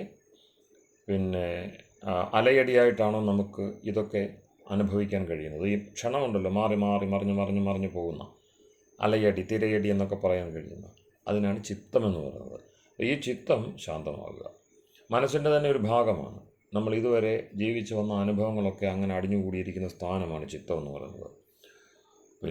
മനസ്സ് തന്നെയാണ്, പക്ഷേ മനസ്സിൽ ഉപയോഗിച്ചതും ഉപയോഗിക്കാത്തതുമായ, അന്ധഃകരണത്തിൽ ഉപയോഗിച്ച സ്ഥലമുണ്ട്, ഉപയോഗിക്കാത്ത സ്ഥലമുണ്ട്. ഒരു മുറി, നമ്മൾ മുറിയിലേക്ക് കടക്കുമ്പോൾ ആ മുറിയിൽ നമുക്ക് ഇരിക്കുവാൻ വേണ്ടി ആളൊഴിഞ്ഞ, വസ്തുക്കൾ ഒഴിഞ്ഞ ഒരു സ്ഥാനമുണ്ടാവണം. അതോടൊപ്പം തന്നെ അവിടെ കഴിയണമെങ്കിൽ കുറേ സാമഗ്രികളും ഉണ്ടാവണം. അപ്പോൾ നേരത്തെ ഉള്ള അങ്ങനെ ഒരു ജീവിതം ആരംഭിക്കുമ്പോൾ, ഒരു ജീവി ശരീരവുമായിട്ട് ജീവിതത്തിലേക്ക് കടക്കുമ്പോൾ അതിന് വേണ്ട ചില കാര്യങ്ങളുണ്ട്. അതൊക്കെ കോറിയിട്ടിരിക്കുന്ന സംസ്കാരം, വാസന എന്നൊക്കെയാണ് അതിനെ യോഗശാസ്ത്രം പറയുന്നത്. അതൊക്കെ അങ്ങനെ ഊറിക്കൂടിയിരിക്കുന്ന പ്രീ റിക്വിസിറ്റ്സ് എന്ന് പറയാം. നമ്മൾ ജീവിക്കുവാൻ വേണ്ട പ്രാഥമികമായിട്ടുള്ള ചില ആവശ്യകതകൾ, അവ അവിടെ ഇവിടെയൊക്കെ ഉള്ള, കാരണം അതിലൂടെ അതുണ്ടെങ്കിൽ മാത്രമേ നമുക്ക് കർമ്മം ചെയ്യാൻ കഴിയുള്ളൂ. ഇല്ലെങ്കിൽ എല്ലാവരും ഒരുവരായി പോകും. ആത്മാക്കൾ തുല്യമായതുകൊണ്ട് ഈ ചിത്തമില്ല എങ്കിൽ നമുക്ക് വ്യത്യസ്ത നിലയിൽ പെരുമാറാനും പ്രവർത്തിക്കാനും ജീവിക്കുവാനും കഴിയുകയില്ല. അപ്പോൾ നമ്മളെ ആകെ വ്യത്യസ്തരാക്കുന്നത് ഈ ചിത്തമെന്ന ഘടകമാണ്. പക്ഷേ അത് ജീവിക്കാനൊക്കെ കൊള്ളാം. പക്ഷെ ആത്യന്തിക ലക്ഷ്യത്തിന് തടസ്സമായതുകൊണ്ട് അതിൻ്റെ ഉപശമനം ആവശ്യമാണ്. നമ്മളല്ലാതെ വേറെ വഴിയിലേക്ക് വലിച്ചു ദൂരെ കൊണ്ടുപോവുക. ആത്മാവിനെ ആത്മാവല്ല എന്ന് നിരന്തരം ബോധിപ്പിച്ചുകൊണ്ടിരിക്കുക. മരിച്ചു പോകുന്നതാണ്, കറുത്തതാണ്, മെലിഞ്ഞതാണ്, ദരിദ്രനാണ്, ദരിദ്രയാണ്, ഇങ്ങനെയൊക്കെയുള്ള ചിന്തകൾ അങ്ങനെ അതിൽ കടന്നുകൂടിയിട്ട് ചിത്തസംസ്കാരത്താൽ ബാധിതമായ നിലയിലാണ് ആത്മാവിരിക്കുക. അപ്പം അകത്തേക്ക് നോക്കുമ്പോൾ ഈ മണ്ണ് മൂടിയിരിക്കുന്ന വിഗ്രഹം പോലെ, അല്ലെങ്കിൽ കലങ്ങി മറിഞ്ഞ് അഴുക്ക് പിടിച്ചിരിക്കുന്ന കണ്ണാടി പോലെ അതിലൊന്നും കാണില്ല, ഒന്നും വ്യക്തമായിട്ട് കാണില്ല. എന്തൊക്കെയോ അവ്യക്തമായ കാഴ്ചകളുണ്ട്. അതിനാണ് അവിദ്യ, അജ്ഞാനം എന്നൊക്കെ പറയുന്നത്. അപ്പോൾ അതൊക്കെ നീങ്ങിയിട്ട് തെളിയണം, ഉള്ളു കാണണം. അല അടങ്ങിക്കഴിയുമ്പോൾ അടിത്തട്ട് കാണാൻ കഴിയും. അല അടിച്ച് അങ്ങനെ നിൽക്കുമ്പോൾ, തിരയടിച്ചിരിക്കുമ്പോൾ അടിയിലെന്തെന്ന് കാണാൻ കഴിയില്ല. അപ്പോൾ നമ്മുടെ നിലനിൽപ്പിനെ, അവസ്ഥിതിയെ അറിയണമെങ്കിൽ അതൊക്കെ ഒന്ന് അടങ്ങണം. അതാണ് ചിത്തോപശമം എന്ന് പറയുന്നത്. അപ്പോൾ അത് ജീവിതത്തിൽ എല്ലാവർക്കും വേണം. ഏറെയും കുറഞ്ഞും ഏകാഗ്രത എന്നൊക്കെ പറയുന്ന അത്തരം കാര്യങ്ങൾ എല്ലാവർക്കും വേണം. വിദ്യാർത്ഥികൾക്ക് വേണം, ഗൃഹസ്ഥർക്ക് വേണം. രാവിലെ ഒരു പത്രം വായിക്കുമ്പോൾ അനവധി ഇതുപോലെ വാർത്തകൾ ക്ഷണങ്ങളിലൂടെ നമ്മൾ കടന്നു പോവുകയാണ്. വ്യത്യസ്ത കോണുകളിൽ നിന്നുള്ള വാർത്തകൾ, വ്യക്തിചിത്രങ്ങളൊക്കെ ഇങ്ങനെ വന്നു പോകും. അതിലേതെങ്കിലുമൊക്കെ നമ്മളുമായി ബന്ധപ്പെട്ട കാര്യങ്ങളുണ്ടാവും. അവയെ നമ്മൾ ചകഞ്ഞെടുത്ത് അത് കണ്ടെത്തിയ അതിൻ്റെ അർത്ഥം ഇന്നതാണെന്ന് മനസ്സിലാക്കണമെങ്കിൽ അവയിൽ അതാത് സമയത്ത് ചിത്തം ഏകാഗ്രമാവണം. ചിത്തത്തിൻ്റെ നേരത്തെയുള്ള വാസനയും സംസ്കാരവും തന്നെയാണ് നമ്മളുടെ മുമ്പിൽ നിൽക്കുന്നത്. നമുക്കൊന്നും വായിക്കാൻ കിട്ടത്തില്ല, വായിച്ചാൽ മനസ്സിലാകത്തില്ല. പലപ്പോഴും ഇത്തരം പ്രഭാഷണങ്ങളോ ക്ലാസ്സുകളോ പുസ്തകങ്ങളോ ഒക്കെ നമ്മൾ വായിക്കുമ്പോൾ, അനുശീലിക്കുമ്പോൾ, കേൾക്കുമ്പോൾ ഉണ്ടാകുന്ന ബാധ എന്ന് വെച്ചാൽ ചിത്തമാണ്. ഈ ചിത്തം ആദ്യം വന്നിട്ട് എന്ത് ചെയ്യും? തടസ്സം ഉണ്ടാക്കും. അത് അതിൻ്റേതായിട്ടുള്ള ചില പ്രീ മോണിഷൻസ് എന്ന് പറയുന്ന സംഗതികൾ, മുൻവിധികളോടുകൂടി നമുക്ക് കാര്യങ്ങളെ കാട്ടിത്തരികയുള്ളൂ. അപ്പം മിക്കവാറും വിഷയപ്രവേശം തന്നെ ഉണ്ടാവില്ല. ഒരു വിഷയത്തിലേക്ക് കടക്കാനേ പറ്റില്ല. അപ്പോൾ കേട്ടുകൊണ്ടിരിക്കുന്നു, ഒന്നും മനസ്സിലാവില്ല, അത് ഇതുവഴി കയറി ഇതുവഴി പോകുന്നു, അങ്ങനത്തെ ഒരവസ്ഥ ഉണ്ടാവും. അപ്പോൾ ഇതൊക്കെയാണ് ചിത്തം എന്ന് പറയുന്ന അതുണ്ടാക്കുന്ന കുഴപ്പം. അപ്പോൾ അതിൻ്റെ ഉപശമം എല്ലാവർക്കും വേണമെന്നർത്ഥം. വിദ്യാർത്ഥികൾക്ക് പ്രത്യേകം വേണം. വിദ്യയെ അർത്ഥിക്കുന്നവൻ, ഏത് കാലത്താണെങ്കിലും വിദ്യ അർത്ഥിക്കുന്ന വിദ്യാർത്ഥി. മോക്ഷാർത്ഥിയെ സംബന്ധിച്ച് പറയുകയേ വേണ്ട. അപ്പോൾ ഉപനിഷത്തിലാണല്ലോ ശാന്തി പാഠം പ്രത്യേകമായിട്ട് പഠിക്കുന്നത്. എല്ലാവർക്കും വേണം. പക്ഷേ ഔപനിഷത്തിക ചിന്തയിൽ അതിന് പ്രത്യേകം പ്രാധാന്യമുണ്ട്. കാരണം എന്താണ്? മോക്ഷത്തെയാണ് അവർ ആഗ്രഹിക്കുന്നത്. മുമുക്ഷുകൾക്കുള്ളതാണ്, സന്യാസിമാർക്കുള്ളതാണ്, അസാധാരണമായ കർമ്മം ചെയ്യേണ്ടവർക്കുള്ളതാണ് ഉപനിഷത്ത്. ഉപനിഷത്ത് കർമ്മത്തിൻ്റെ ഉപരമം പറയുന്നു എന്നത് തെറ്റാണ്. സന്യാസിക്കുള്ളതാണ്. സന്യാസിയാണ് ഏറ്റവും വ്യക്തമായിട്ട്, ഏറ്റവും ശുദ്ധമായിട്ട്, ഏറ്റവും മികച്ച രീതിയിൽ കർമ്മം ചെയ്യേണ്ടത്. കാരണം ബാധ്യതയില്ലാതെ കർമ്മം ചെയ്യാൻ അയാൾക്ക് കഴിയുകയുള്ളൂ. പ്രത്യേകതരം സ്വാർത്ഥതയില്ലാതെ, മുനയില്ലാതെ, ലക്ഷ്യം എന്നത് ഏതെങ്കിലും ഒരു ഫലത്തെ, കാരണം കർമ്മം ചെയ്യേണ്ടത് എങ്ങനെയെന്നുള്ളത് ഗീത പറയുന്നത് ഫലത്തെ ആഗ്രഹിക്കാതെ എന്നാണ്. ഫലത്തെപ്പറ്റി ചിന്തയില്ലാതെ ആർക്കാണ് കർമ്മം ചെയ്യാൻ കഴിയുക? സന്യാസിക്ക് മാത്രം, ശരിയായ സന്യാസിക്ക് മാത്രം, മുമുക്ഷുവിന് മാത്രമേ അങ്ങനെ കർമ്മം ചെയ്യാൻ കഴിയുള്ളൂ. അപ്പോൾ കർമ്മത്തിൻ്റെ തന്നെ ഉച്ചകോടിയിലാണ് ഉപനിഷത്തുകൾ നിൽക്കുന്നത്. ഉപനിഷത്തുകൾ കർമ്മത്തെ ഇല്ലാതാക്കുന്നില്ല, വിദ്യയോടൊപ്പം ചേർക്കുന്നുള്ളൂ. സാധാരണ കർമ്മങ്ങൾ വിദ്യയോടൊപ്പം ചേരാതെ നമ്മുടെ ഇഷ്ടമനുസരിച്ച് ഇഷ്ടസാധനങ്ങളാണ് സാധാരണ കർമ്മങ്ങൾ. ഏതെങ്കിലുമൊക്കെ വ്യക്തികളുടെ ഇഷ്ടത്തിന് വേണ്ടിയാണ് നമ്മൾ ഓരോന്ന് ചിന്തിക്കുന്നു, ഓരോന്ന് പറയുന്നു, ഓരോന്ന് ചെയ്യുന്നു ഇഷ്ടത്തിന് വേണ്ടി. ആ ഇഷ്ടമൊക്കെ പരസ്പരം ബാധിക്കുകയും നമ്മൾ അങ്ങോട്ടും ഇങ്ങോട്ടും വൈരുദ്ധ്യങ്ങളിലൂടെ വഴക്കിട്ട് ബഹളം വെച്ച് മത്സരിച്ച് ഒക്കെ അങ്ങനെ വെറുതെ സമയം പോകുമ്പോൾ ഒരു ലക്ഷ്യവും ആരും നേടാതെ, ആർക്കും ലക്ഷ്യം നേടാനാവാതെ അങ്ങനെ നമ്മൾ വഴിവിട്ട് പോവുകയാണ്. അപ്പോൾ മാർഗഭ്രംശം ഉറപ്പാണ്. ഒരാൾക്ക് പോലും മാർഗത്തിലൂടെ സഞ്ചരിക്കാൻ പറ്റാത്ത കെടുതി ഉണ്ടാവും. അപ്പോൾ അതൊക്കെ നീങ്ങണമെന്നുണ്ടെങ്കിൽ വിശേഷിച്ചും ഉപനിഷത്തിൻ്റെ വഴിയിൽ അത്രയും ഏകാഗ്രത നേടണം. അപ്പോൾ ശം എന്നത് അവിടെ മുഖ്യമായി പൊതുവായിട്ട്. അപ്പം ഏത് വേദത്തിൻ്റെ ഭാഗമായും വരട്ടെ, 4 കോടിയിലാണല്ലോ ശാന്തി പാഠങ്ങൾ വരുന്നത്. ഋഗ്വേദീയം, യജുർവേദീയം, സാമവേദീയം, അഥർവവേദീയം, 4 വേദങ്ങളുണ്ട്. ആ 4 വേദങ്ങളുമായി ബന്ധപ്പെട്ട അവയുടെ പഠനം രഹസിൽ നടക്കുന്നിടത്താണ് ഉപനിഷത്ത് പ്രസക്തമാകുന്നത്. രഹസിൽ എന്ന് വെച്ചാൽ ഗുരുവും ശിഷ്യനും അടുത്തടുത്തിരുന്ന് സംവദിക്കുമ്പോൾ. ഗുരു എന്ന് വെച്ചാൽ പരമ്പര ആത്മാവിനോട് സംസാരിക്കുകയാണ്, തലമുറയോട് സംസാരിക്കുകയാണ്. അതിൻ്റെ ഇടനിലക്കാരൻ എന്ന് പറയുന്നത് ശാസ്ത്രമാണ്. ശാസ്ത്രത്തിൻ്റെ യോനിയായിരിക്കുന്നത് ഇരുവരിലും വ്യാപിച്ചിരിക്കുന്ന ഈശ്വരനാണ്, ബ്രഹ്മമാണ്. അതുകൊണ്ടാണ് ശാസ്ത്ര യോനിത്വാദെന്ന് വേദാന്തം പറയുന്നത്. ഉപനിഷത്തിൻ്റെ പാഠന വിധി കൃത്യമായിട്ട് സ്വരൂപിച്ച് സൂത്രരൂപത്തിൽ അടുക്കിയിരിക്കുന്നതാണല്ലോ ബ്രഹ്മസൂത്രം. അപ്പോൾ എങ്ങനെയാണ് നമ്മുടെ പരമ്പര ഈ പറയുന്ന രഹസ്യലെ വിദ്യ, ഗുരുവും ശിഷ്യനും തമ്മിൽ കൈമാറുന്ന വിദ്യ, അത് എങ്ങനെയാണ് അവർ നടപ്പാക്കിയിരുന്നത് എന്നതിൻ്റെ സൂചനയാണ് ബ്രഹ്മസൂത്രത്തിലുള്ളത്. അപ്പോൾ അവിടെ പറയുന്നുണ്ട് ശാസ്ത്ര യോനിത്വാദം. ഈ ശാസ്ത്രം വിളങ്ങണമെങ്കിൽ എന്ത് വേണം? ശാസ്ത്രയോനി വേണം. ആ യോനി എന്ന് പറഞ്ഞാൽ കാരണം. ശാസ്ത്രസ്യ ശാസ്ത്രാണാം വാ യോനി കാരണം ബ്രഹ്മ എന്ന് ശങ്കരാചാര്യർ. ഈ ശാസ്ത്രം എന്ന് പറയുന്നത് ചെറിയ കാര്യമല്ല, സാധാരണ മനുഷ്യർക്ക് വിളങ്ങി കിട്ടുന്നതല്ല. എത്ര ആലോചിച്ചാലും വിളങ്ങുന്നതല്ല. നമ്മൾ ശാസ്ത്രവും സയൻസും ഒക്കെയല്ലേ പറയുന്നത്. സയൻസും അങ്ങനെയാണ്, ഒരു വ്യക്തിക്ക് അങ്ങനെ വിളങ്ങി കിട്ടില്ല. കൂട്ടായ പ്രയത്നം കൊണ്ടാണ് സയൻസും മുന്നേറുന്നത്. അതൊന്നും പോരാ, ഈ ശാസ്ത്രത്തിന് അതൊന്നും പോരാ. കാരണം എന്താണ്? നേരത്തെ പറഞ്ഞ പോലെ അകവും പുറവും ഒക്കെ നിറഞ്ഞിരിക്കുന്ന, ആഴവും പരപ്പും ഒരുപോലെ ഇരിക്കുന്ന വനത്തെ നോക്കുമ്പോൾ കാടും കാണാൻ കഴിയണം, അതോടൊപ്പം ഓരോ വൃക്ഷവും അതിൻ്റെ സൂക്ഷ്മത്തിലുള്ള അടിക്കാട്, മേൽക്കാട്, ഇടക്കാട് ഇതെല്ലാം കാണാൻ കഴിയണം. അങ്ങനെ നമുക്ക് കാണാൻ കഴിയില്ല, ആർക്കും കാണാൻ കഴിയില്ല. നമ്മൾ വൃക്ഷത്തെ നോക്കുമ്പോൾ വനം കാണില്ല, അതാത് വൃക്ഷങ്ങളെ മാത്രമേ കാണുകയുള്ളൂ. വനത്തെ നോക്കുമ്പോഴോ ആ വൃക്ഷങ്ങളാകുന്ന അതിൻ്റെ വിശദാംശങ്ങളൊക്കെ, വൃക്ഷങ്ങളും മറ്റുമാകുന്ന വിശദാംശങ്ങളൊന്നും അവിടെ നമുക്ക് വനത്തെ നോക്കുമ്പോൾ പുൽക്കൂട്ടത്തെ, അടിത്തട്ടിലിരിക്കുന്ന അനവധി നിരവധിയായ ഔഷധി ഗണങ്ങളെ ഒന്നും നമുക്ക് കാണാൻ കഴിയില്ല. കടലിൽ നോക്ക്, കടലിലോ തന്നെയാണ്. തിരകളെ നോക്കുമ്പോൾ കടലിൻ്റെ ആ വലിയ അളവ്, ചക്രവാളം വരെ പോകുന്ന ചക്രവാള സീമയിൽ അങ്ങനെ പരന്നു കിടക്കുന്നതിൻ്റെ വ്യാപ്തി കാണാൻ കഴിയില്ല. വ്യാപ്തിയെ നോക്കുമ്പോൾ വ്യാപ്തി കണ്ടേക്കാം, പക്ഷേ അതിൻ്റെ ആഴം കാണാൻ കഴിയില്ല. ഈ പരിധി നമ്മളുടെ കാഴ്ചയ്ക്ക് എപ്പോഴും ഉണ്ട്. അത് സയൻസിനെ സംബന്ധിച്ചും എല്ലാ വിദ്യയെ സംബന്ധിച്ചും അത് ബാധകമാണ്. അപ്പോൾ ഇതൊക്കെ താണ്ടി സാമാന്യവും വിശേഷവും സമവായവും ഒക്കെ ചേരുന്ന ഒരു സമഗ്ര കാഴ്ചയാണ് കാഴ്ച എന്ന് പറയുന്നത്, യഥാർത്ഥ കാഴ്ച എന്ന് പറയുന്നത്. അതിലേക്കാണ് നമുക്ക് നീങ്ങേണ്ടത്. ഇപ്പം നമ്മൾ ഒറ്റപ്പെട്ട കാഴ്ചകളാണ് അവിടെ ഇവിടെയൊക്കെ കണ്ടുകൊണ്ടിരിക്കുന്നത്. അപ്പോൾ ആ പരിധിയൊക്കെ വിട്ടു പോകാൻ കഴിയുമെന്നാണ് ഋഷികൾ പറയുന്നത്. ആ ഋഷികളാണ് ശാസ്ത്രത്തെ നൽകിയിരിക്കുന്നത്, ഇങ്ങനെ സമഗ്രമായിട്ട് കണ്ടവർ. അപ്പോൾ ആ ബോധത്തിലേക്ക് നമ്മൾ എത്തണമെങ്കിൽ നമുക്കും അത്രയും ഏകാഗ്രത, സാധാരണ ഏകാഗ്രത പോരാ. സാധാരണ വിദ്യകൾ, സയൻസ് ഉൾപ്പെടെയുള്ള വിഷയങ്ങൾ, പൃഥക് ശാസ്ത്രങ്ങൾ, ഡിസിപ്ലിൻസൊക്കെ പഠിക്കണമെങ്കിൽ തന്നെ ഡിസിപ്ലിൻ എന്നാണ് പറയുന്നത്.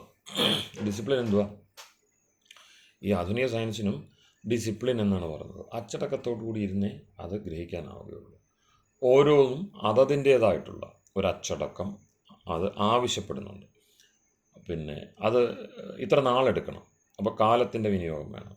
അതിന് ഇത്ര നിരന്തരമായി ഇത്ര കാലം ചെയ്യണം. ചിലത് ഇടവിട്ട് ചെയ്താൽ മതി, ചിലത് തുടർച്ചയായിട്ട് ചെയ്യണം.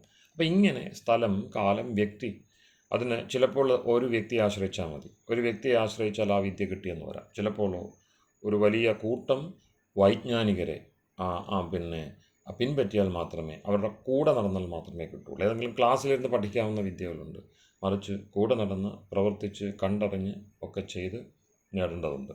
അപ്പോൾ അങ്ങനെ അതിനെല്ലാം ഡിസിപ്ലിൻ എന്ന് പറയും. ശിക്ഷണം, അച്ചടക്കം, ഇതെല്ലാം പൊതുവായിട്ടുള്ളതാണ്. അപ്പോൾ ഇവിടേക്ക് വരുമ്പോഴോ ഇവിടെ കാലമില്ല, സ്ഥലമില്ല, ഒന്നുമില്ല. ഓക്കെ, പരാപരമായ സത്യം.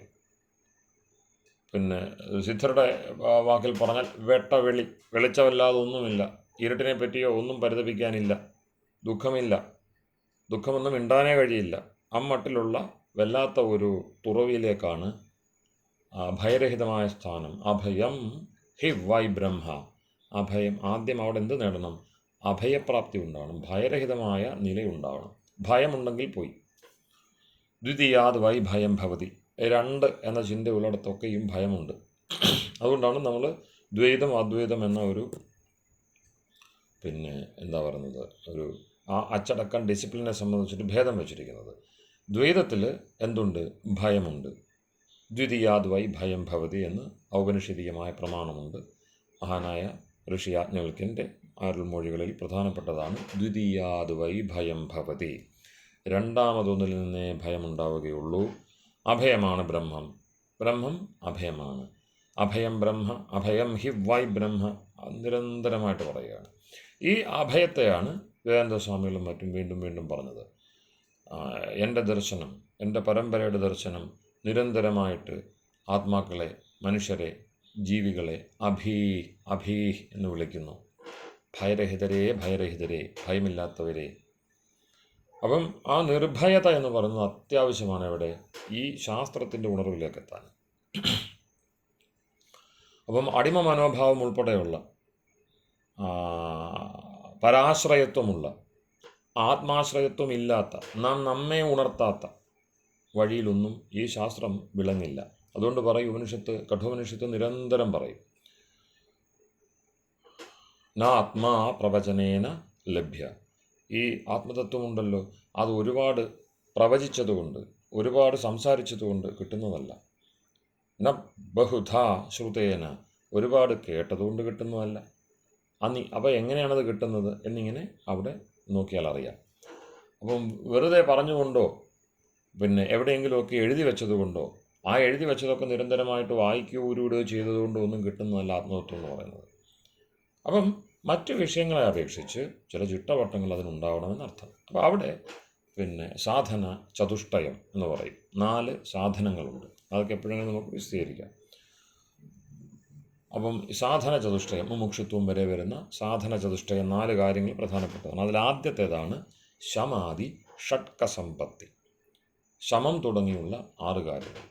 തിതിക്ഷ, ഉപരതി, ഇങ്ങനെ പോകുന്ന സമാധാനം, എല്ലാം ഏകാഗ്രതയ്ക്ക് വേണ്ടിയുള്ളതാണ്. അപ്പോൾ ശമം എന്ന് പറയുന്നത് അവിടെയാണ് ഈ ശാന്തി പാഠത്തിൻ്റെ പ്രസക്തി എന്ന് പറയുന്നത്. അപ്പോൾ ഉപനിഷത്ത് നിർദ്ദേശിക്കുന്ന വേദവഴി, ഉപനിഷത്തിലൂടെ ഋഷികൾ ചൂണ്ടിക്കാണിക്കുന്ന വേദവഴി. കാരണം ഉപനിഷത്തിനെ വേദാന്തം എന്നാണല്ലോ പറയുന്നത്. വേദാന്തം വേറൊന്നുമില്ല, വേദാന്ത നാമ ഉപനിഷത്ത് പ്രമാണം. വേദാന്തങ്ങൾ ആണ്, അവ ഉപനിഷത്തുകളാണ്. ആ ഉപനിഷത്തുകൾ പ്രമാണമാകുന്നു, വേദത്തെ ആശ്രയിച്ചവ പ്രമാണങ്ങളാകുന്നു. അപ്പം വേദവഴിയെ വിസ്തരിക്കുന്നു ഗുരുവിലൂടെ. ആ ഗുരു എന്താണ്? ബ്രഹ്മത്തിൻ്റെ സാക്ഷാത് സ്വരൂപം എന്ന നിലയിലാണ് ഇരിക്കുന്നത്. ബ്രഹ്മം, വേദം, വേദത്തിൽ വെളിവാകുന്ന ഈശ്വരൻ. അപ്പോൾ ഈശ്വരൻ്റെ ഈ സാന്നിധ്യം നമുക്ക് പുറത്തെങ്ങും അറിയാൻ കഴിയില്ല. അവിടെ നിന്നും നിരന്തരമായിട്ട് അമൃതരസം പാനം ചെയ്യുന്ന ഗുരുക്കന്മാരിലൂടെ, ഋഷികൽപ്പരിലൂടെ മാത്രമേ നമുക്ക് ഈ ബ്രഹ്മത്തിൻ്റെ സാന്നിധ്യം, ഈശ്വരനുണ്ട് എന്ന ഉറപ്പ് കിട്ടുകയുള്ളൂ. അപ്പോൾ ആധുനിക കാലത്തും ജനാധിപത്യത്തിലേക്ക് മാറുന്നു. ഒരുപാട് ആധുനിക കാലത്തെ സംഘർഷം, നേരത്തെ പറഞ്ഞ പോലെ അടിമത്തം വളരെ ശക്തമാകുന്നു. അടിമത്തത്തെ കലിയൻ എന്നാണ്. ഈ കലി എന്ന് പറയുന്ന സാധനം അടിമത്തമാണ്. കാരണം എന്താണ്? നമ്മളൊക്കെ ഉടമകളാണ്. അടിസ്ഥാനപരമായിട്ട് നമ്മൾ ഉടമകളാണ്. ആ ഉടമബോധം, ജന്മി എന്ന ബോധം നഷ്ടപ്പെട്ടതിന് ശേഷം അടിയാൻ, കുടിയാൻ, ഇങ്ങനെയൊക്കെ ഉള്ള കലർപ്പുകൾ അവിടെ എല്ലാം വന്നുകൂടി. അതിനെല്ലാം കലിയൻ എന്ന ഒറ്റ വാക്കിലാണ് അയ്യാ വൈകുണ്ഠസ്വാമികൾ അയ്യാവഴിയിൽ പറഞ്ഞു തരുന്നത്. അപ്പോൾ അവിടെ അദ്ദേഹം പറയുന്നത്, അദ്ദേഹത്തിൻ്റെ ആപ്തവാക്യങ്ങൾ എനിക്ക് ഏറ്റവും ഇഷ്ടമുള്ളത്, ഒരുപാട് ആപ്തവാക്യങ്ങളുണ്ട്, അതിൽ ഏറ്റവും ഇഷ്ടമുള്ളത് അയ്യാ ഉണ്ട്. അതുകൊണ്ടാണ് അത് അയ്യാ വഴിയാകുന്നത്. കാരണം ഈ കാലത്ത് ഈശ്വരൻ ഉണ്ട് എന്ന് പറയുക എന്ന് പറയുന്നൊരു ചെറിയ കാര്യമല്ല. ആ ബോധ്യത്തോടെ പറയുക. അയ്യാ ഉണ്ട്. ഉപദേശം ആരംഭിക്കുന്നത്, ഉപദേശം എൻഡ് ചെയ്യുന്നത് അവിടെയാണ്. ഈശ്വരൻ ഉള്ളതുകൊണ്ടാണ് ഞാനീ സംസാരിക്കുന്നത്, ഞാനീ പറയുന്നതല്ല അതുമായി ബന്ധപ്പെട്ടതാണ്. അപ്പോൾ അങ്ങനെ ബോധ്യത്തോടെ, തികവോടെ പറയുവാൻ നമുക്ക് കഴിയണം. ഉപനിഷത്ത് അതിനു വേണ്ടി ഉള്ളതാണ്. ഉപനിഷത്തിന് ആകെപ്പാടെ പറയാനുള്ളത് ബ്രഹ്മത്തെ പറ്റിയാണ്. ബ്രഹ്മത്തെ ഉപദേശിക്കുന്നതിൻ്റെ ഭാഗമായിട്ടാണ് ബാക്കി കാര്യങ്ങളൊക്കെ പറയുന്നത്. അപ്പോൾ അവിടെ ഇനി വേദത്തിന് എന്താണ് പറയാനുള്ളത്? വേദ ചിന്തകന്മാരിൽ, വേദദാർശനികന്മാരിൽ മുൻപന്തിയിൽ അഗ്രഗണ്യനായിരിക്കുന്ന ദയാനന്ദ ഋഷി വളരെ വ്യക്തമായിട്ട് ഭാഷ്യഭൂമികയിൽ അദ്ദേഹത്തിൻ്റെ അതിബൃഹത്തായ വേദവ്യാഖ്യാനത്തിൻ്റെ ആരംഭത്തിൽ ചതുർണാം വേദാനാം മുഖ്യ താത്പര്യം ഈശ്വരേ അസ്തി തസ്യ സത്തായാ മുഖ്യത്വാത് എന്ന് വിളംബരം ചെയ്യുന്നു. ഉപനിഷത്തിൻ്റെ മുഖ്യ വിഷയം ബ്രഹ്മമാണ് എന്ന് നമുക്ക് വേദാന്തത്തിലൂടെ അറിയാം. എന്തിനെ ജിജ്ഞാസിക്കണം, എന്തിൻ്റെ ജിജ്ഞാസ വേണം എന്ന് പറയുമ്പോൾ ബ്രഹ്മത്തിൻ്റെ ജിജ്ഞാസ വേണം. ഇതാണ് പറയുന്നത്. അഥാതോ ബ്രഹ്മ ജിജ്ഞാസ, ബ്രഹ്മത്തിൻ്റെ ജിജ്ഞാസയാണ് വേണ്ടത്. അതാണല്ലോ വേദാന്തം പഠിപ്പിക്കുന്നത്. ബാക്കി ജിജ്ഞാസകളൊക്കെ ശമിച്ചു കഴിയുമ്പോൾ, ബാക്കി അറിയാനുള്ള ആഗ്രഹങ്ങളൊക്കെ ഒതുങ്ങി കഴിയുമ്പോൾ പിന്നെ നമുക്ക് എന്താണുള്ളത്? ആത്യന്തികമായ ജിജ്ഞാസ ബ്രഹ്മത്തിൻ്റെ ജിജ്ഞാസയാണ് എന്ന്. അപ്പോൾ ഉപനിഷത്ത് വേദാന്തമല്ല, ആ വഴിയാണ്. വേദമോ? വേദത്തിന് ഭിന്നമായൊരു വഴിയുണ്ടോ? ഇല്ല. ചതുർണാം വേദാനാം മുഖ്യ താത്പര്യം ഈശ്വരേ അസ്തി തസ്യ സത്തായ മുഖ്യത്വാത്. 4 വേദങ്ങൾക്കും ഒരു താല്പര്യമേ ഉള്ളൂ, മുഖ്യ താത്പര്യം ഈശ്വരനിലാണ്. എന്ത് കാരണം? കാരണം എന്ത്? 3 സത്തകൾ ഇവിടെയുണ്ട്. അതിൽ ഏറ്റവും മുഖ്യമായ സത്ത ഈശ്വരൻ്റേതാണ് എന്നതുകൊണ്ട് മാത്രമല്ല, അത് അനന്യപ്രമാണവേദ്യമാണ്. ഈശ്വരൻ്റെ അസ്തിത്വം എന്നത് ഒരു കാരണവശാലും വേദവഴിയിലൂടെ അല്ലാതെ അറിയാൻ കഴിയില്ല. ബാക്കി വഴിയിലൂടെ അറിയുന്നതൊന്നും ഈശ്വരനല്ല. ന വേദവിൻ മനുതേ തം ബൃഹന്തം, ഋഗ്വേദം നേരിട്ട് പറയുന്നു. ന വേദവിത് മനുതേ തം ബൃഹന്തം. ആ ബ്രഹ്മത്തെ, ബൃഹത് സത്തയെ വേദവിത്തല്ലാത്ത ഒരാൾ അറിയില്ല. അയാൾക്ക് മനനം ചെയ്യാനാവില്ല, അയാളുടെ മനസ്സിലെത്തില്ല. മനസ്സിന് സാധാരണ എന്താണ്? യതോ വാചോ നിവർത്തന്തെ അപ്രാപ്യ മനസാസഹ. വാക്കുകൾ മനസ്സോടൊപ്പം എവിടെ എത്താതെ പിന്മടങ്ങുന്നു. അപ്രാപ്യ. അപ്പം മനസ്സിനും വാക്കിനും ഒന്നും അവിടെയൊക്കെ പ്രവേശമില്ല. നമ്മൾ നേരത്തെ നമുക്ക് ആകെയുള്ള സാധനങ്ങൾ എന്തൊക്കെയാണ്? മനസ്സ്, വാക്ക്, ശരീരം. ഈ 3 കാര്യങ്ങൾ നമുക്കുള്ളൂ സാധനങ്ങൾ. ലോകത്ത് നമ്മൾ വ്യവഹരിക്കുന്നത്, സുഖം നേടുന്നത് ഒക്കെ അവയിലൂടെയാണ്. അപ്പോൾ ആകെപ്പാടെയുള്ള നമ്മുടെ സാധനങ്ങൾ എന്താണ്? ഈ 3 കാര്യങ്ങൾ. ആ 3 എവിടെ വില പോവില്ല, അവിടെ പോവില്ല. ഉപനിഷത്ത് തടയുകയാണ്. കേനോപനിഷത്തിലുണ്ട്, എവിടെ എത്തിയിട്ടാണോ നേട്ടം ഒന്നും നേടാതെ വാക്കും മനസ്സും പിന്മാറുന്നത്, മനസ്സോടൊപ്പം വാക്ക് പിന്മാറുന്നില്ല, വാക്കിനോടൊപ്പം മനസ്സ് പിന്മാറുന്നത്, തത്വം വിധി ബ്രഹ്മ, അതിനെ നീ ബ്രഹ്മമെന്നറിയണം. അപ്പോൾ ഇതൊന്നും സയൻസിനോ അല്ലെങ്കിൽ ഇന്നത്തെ വിഷയങ്ങൾക്കോ ഒന്നും എത്തി നോക്കാൻ പറ്റാത്ത ഉയരത്തിലും ആഴത്തിലും പരപ്പിലുമാണ് കിടക്കുന്നതെന്നർത്ഥം. അപ്പോൾ മനസ്സും പ്രവർത്തിക്കില്ല, വാക്കും പ്രവർത്തിക്കില്ല. അങ്ങനെയൊക്കെയുള്ള ഒരു സംഗതി ഉണ്ടോ എന്ന് ചോദിച്ചാൽ ഉണ്ട്. നമ്മളും അതുതന്നെയാണ്. നമ്മളുടെ ചിന്തയും ഒക്കെ സൂക്ഷ്മമായിട്ട് നോക്കുമ്പോൾ അങ്ങനെയാണ്. ഇതൊന്നും പറയാൻ പറ്റുന്നതോ അറിയിക്കാൻ പറ്റുന്നതൊന്നുമല്ല, അനുഭവിക്കാൻ മാത്രം, അതായിരിക്കുവാൻ മാത്രം പറ്റുന്നതാണ്. അങ്ങനെ ആയിരുന്നു കൊണ്ട് മാത്രം അനുഭവിക്കാൻ പറ്റുന്നതാണ്. ഓൺലി ബീയിങ് ആൻഡ് ബിക്കമിങ് എന്ന് പറയുന്ന പാശ്ചാത്യർ പറയുന്നൊരു സ്ഥിതിയുണ്ട്. To be and to become, രണ്ട് നിലയേ ഉള്ളൂ. അതവിടെ നിൽക്കട്ടെ. അപ്പോൾ അങ്ങനെ വരുമ്പോൾ ഉപനിഷത്തുകൾ എന്തിനെ സൂചിപ്പിക്കുന്നു? ഈ ബ്രഹ്മസത്തയെ സൂചിപ്പിക്കുന്നു. വേദവും എന്തിനെ സൂചിപ്പിക്കുന്നു? ഈ ബ്രഹ്മസത്തയെ സൂചിപ്പിക്കുന്നു. കാരണം നേരത്തെ പറഞ്ഞ പോലെ ഋഷി ദയാനന്ദൻ നിർദ്ധരിച്ച് കൃത്യമായി തെളിവോടുകൂടി പ്രമാണം അവതരിപ്പിച്ച് പറയുന്നു, 3 സത്തകളാണ് ഈ ബൃഹത്തായ അസ്തിത്വത്തിൻ്റെ ഭാഗമായിട്ട് വേദദൃഷ്ടിയിൽ അവശേഷിച്ചിട്ടുള്ളത്. അതിനപ്പുറത്തേക്ക് താഴോട്ട് പോകാൻ കഴിയില്ല. ജീവൻ, ജഗത്ത്, ജഗതീശ്വരൻ. അപ്പോൾ ജീവനുണ്ട്, ജീവന്മാരുണ്ട് നമ്മളൊക്കെ. നമുക്ക് സുഖം നൽകുന്ന, കാമം നേടിത്തരുന്ന പ്രകൃതിയും പ്രകൃതി വസ്തുക്കളും ജഗത്ത്. നമുക്ക് മോക്ഷം നേടിത്തരുന്ന, ദുഃഖരഹിതമായ സ്ഥിതിയിലേക്ക് നമ്മെ നയിക്കുന്ന ഈശ്വരൻ. അപ്പോൾ ഇങ്ങനെ 3 അടിസ്ഥാന സത്തകളുടെ വിവരണമാണ് വേദത്തിലുള്ളത്. പക്ഷെ അവ പൊതു താല്പര്യം പറഞ്ഞു കഴിഞ്ഞാൽ ഇതൊക്കെ ഭിന്നമായ ദൃഷ്ടിയിൽ ഇതിനെയൊക്കെ അവതരിപ്പിക്കും. ഇതൊക്കെ ഉണ്ടെങ്കിലും മുഖ്യമായ വിവരണം അല്ലെ താല്പര്യം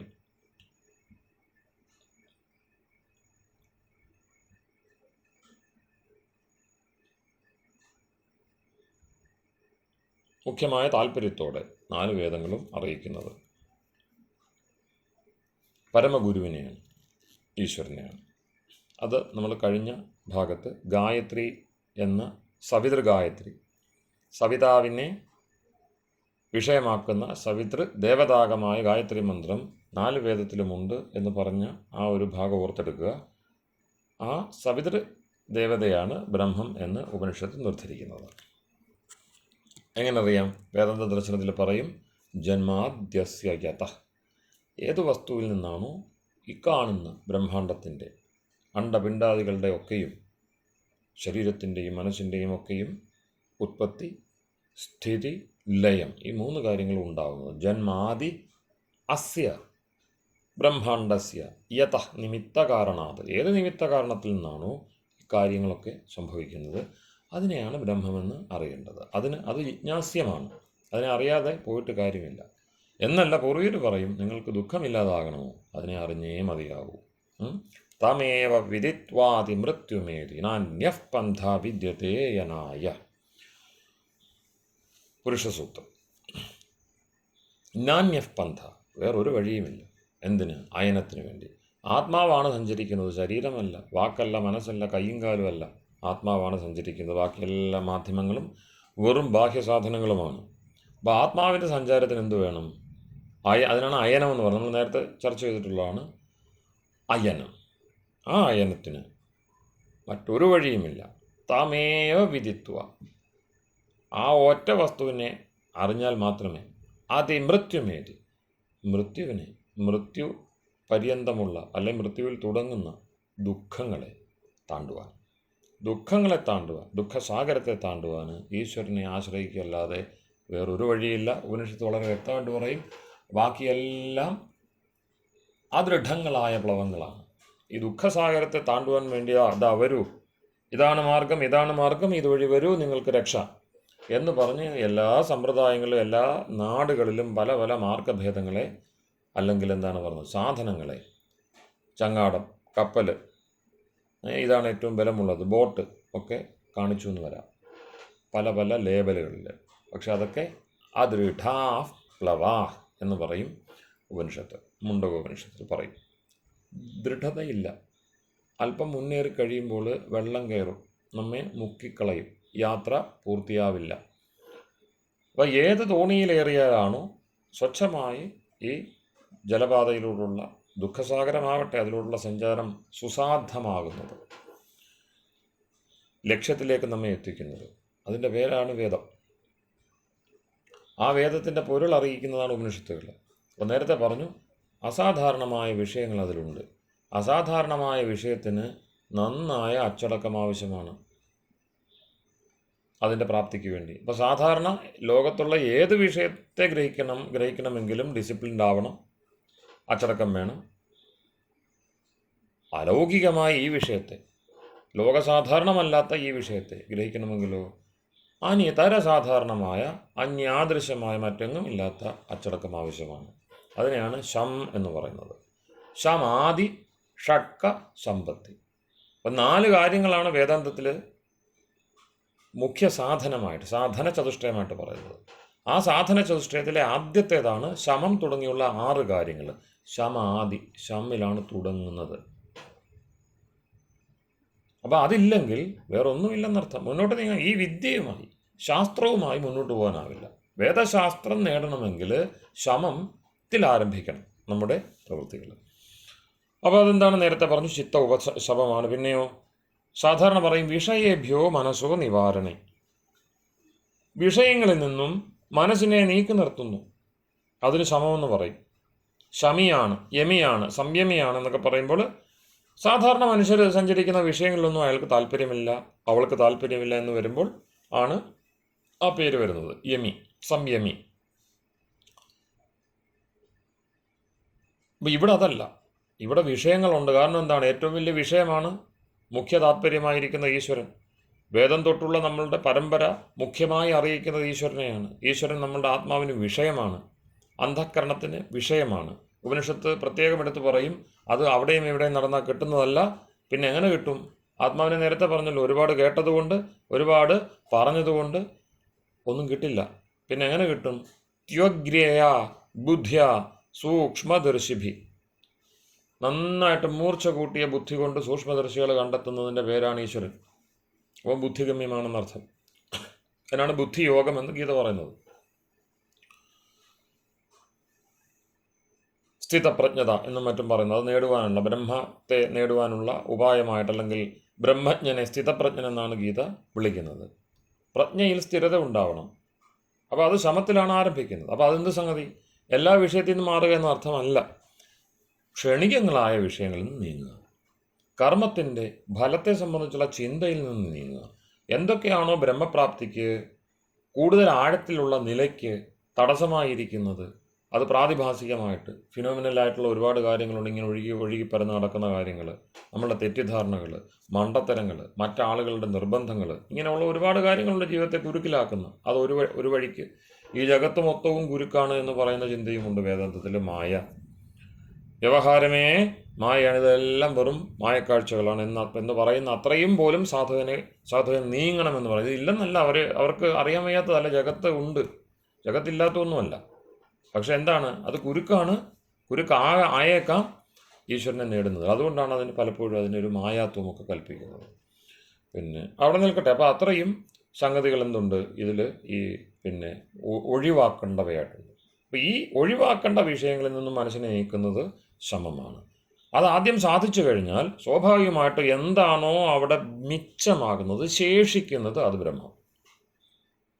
കാരണം അതെങ്ങും പോകുന്നില്ല, നമ്മോടൊപ്പമുണ്ട്, നമ്മളിൽ തന്നെ ഉണ്ട്, എല്ലായിടത്തുമുണ്ട്. അകംപുറം നിറഞ്ഞിരിക്കുന്ന അന്തര്യാമിയായ ശുദ്ധ ചൈതന്യമാണ് ഈശ്വരൻ. അപ്പോൾ അതിനെങ്ങോട്ടും പോകാനും വരാനുമില്ല. നമുക്ക് അതിൽ നിന്നും എങ്ങോട്ടും നീങ്ങാനില്ല. എവിടെ പോയാലും അതുണ്ട്, അല്ലേ? കഠോപനിഷത്ത് പറയും അവിടെ ഭേദം പാടില്ല. നേഹനാനാസ്തി കിഞ്ചന, അവിടെ പലതില്ല. എന്നുവെച്ചാൽ പലത് എന്ന ബോധം ഈശ്വരനിലില്ല. ഈശ്വരൻ പലതിലൊന്നേ ഉള്ളൂ. നാനാബോധമായിട്ട് അവിടെ പോയിട്ടൊന്നും നേടാനില്ല. ഓക്കെ. യത് അമുത്ര തദന്വിഹ, അവിടെ എന്തുണ്ടോ അത് തന്നെ ഇവിടെ, ഇവിടെ എന്തുണ്ടോ അത് തന്നെ അവിടെ എന്ന ഏകരസ ഭാവമാണ് ഈശ്വരനുള്ളത്. അപ്പോൾ പലതെന്ന അവസ്ഥ എങ്ങുമില്ല. അതുകൊണ്ട് എവിടെ ഇരുന്നാലും ഈശ്വരനെ അറിയുക എന്നത് സാധിക്കും. അത്ര കണ്ടത് സർവത്ര പ്രാപ്തമാണ്. സർവലോക പ്രത്യക്ഷമാത്മാ എന്ന് ശങ്കരാചാര്യർ ആത്മാവിൻ്റെ അസ്തിത്വത്തെ സ്ഥാപിക്കുവാൻ വേണ്ടിയുള്ള പ്രമാണം നൽകുന്നതാണ് സർവലോക പ്രത്യക്ഷമാത്മാ. അതറിയാത്ത ആരുമില്ല. പിന്നെ അതുണ്ടോ എന്ന് ചോദിക്കുന്നു എന്തിന് എന്നാണ് അദ്ദേഹം അതിന് ഈ ഒരു വലിയ തർക്കത്തിന്, നാസ്തികർ ഉന്നയിക്കുന്ന തർക്കത്തിന് മറുപടി പറയുന്നത്. സർവലോക പ്രത്യക്ഷമാത്മാ നിങ്ങൾ ശ്രദ്ധിക്കുന്നില്ല. പ്രത്യക്ഷത്തിലിരിക്കുന്ന പലതും, തൊട്ടു മുമ്പിലിരിക്കുന്ന പലതും കാണുകയോ കേൾക്കുകയോ ചെയ്യുന്നില്ലല്ലോ നമ്മൾ. അതുപോലെ ഉള്ളൂ. അകത്തിരിക്കുന്നതിനെ കാണുന്നില്ല, പുറത്തിരിക്കുന്നതും പലതും കാണുന്നില്ല, അറിയുന്നില്ല. അതുപോലെ അകത്തിരിക്കുന്നതും കാണുന്നില്ലെന്ന് കരുതിയാൽ മതി. അതിൽ വലിയ വൈരുദ്ധ്യമൊന്നും പറയാനില്ല. ഈശ്വരൻ്റെ ബാക്കിയെല്ലാം കണ്ടറിഞ്ഞിട്ടാണോ ഈശ്വരനെ കാണുന്നില്ലെന്ന് പറയുന്നത്? ഈശ്വരനെ നിഷേധിക്കുന്നവർ തൊട്ടു മുമ്പിലിരിക്കുന്നതിനെ നിഷേധിക്കുന്നുണ്ട്. അതവർ ശ്രദ്ധിക്കുന്നില്ല, അറിയുന്നില്ല. പുറം ലോകത്തെ ആഴത്തിൽ കണ്ടിട്ടാണോ അകൽ ലോകത്തെ നിഷേധിക്കുന്നത്? പുറം ലോകത്തെ ആഴത്തിൽ കാണുന്നവർക്ക് അകൽ ലോകത്തെ നിഷേധിക്കാനാവില്ല. അകൽ ലോകത്തെ ആഴത്തിൽ കാണുന്നവർക്ക് പുറം ലോകത്തെയും നിഷേധിക്കാനാവില്ല. കാരണം തത് ബാഹ്യ ആഭ്യന്തരരഹിതം. ആ ബ്രഹ്മമുണ്ടല്ലോ, തത് പദവാച്യമായ ബ്രഹ്മം ബാഹ്യവും ആഭ്യന്തരവും ഇല്ലാത്തതാണ്. അതാകം പുറം നിറഞ്ഞിരിക്കുന്ന ശുദ്ധ പ്രജ്ഞാനഘനം എന്നാണ് ഉപനിഷത്ത് വിളിക്കുന്നത്. ഏകമേവ അദ്വിതീയം ബ്രഹ്മ വിജ്ഞാനഘനമാണ്, അറിവിൻ്റെ നിറവാണ്. അപ്പോൾ ഒരു ആകാശം ഇങ്ങനെ ഇരിക്കുന്നു. ആകാശം മുഴുവനും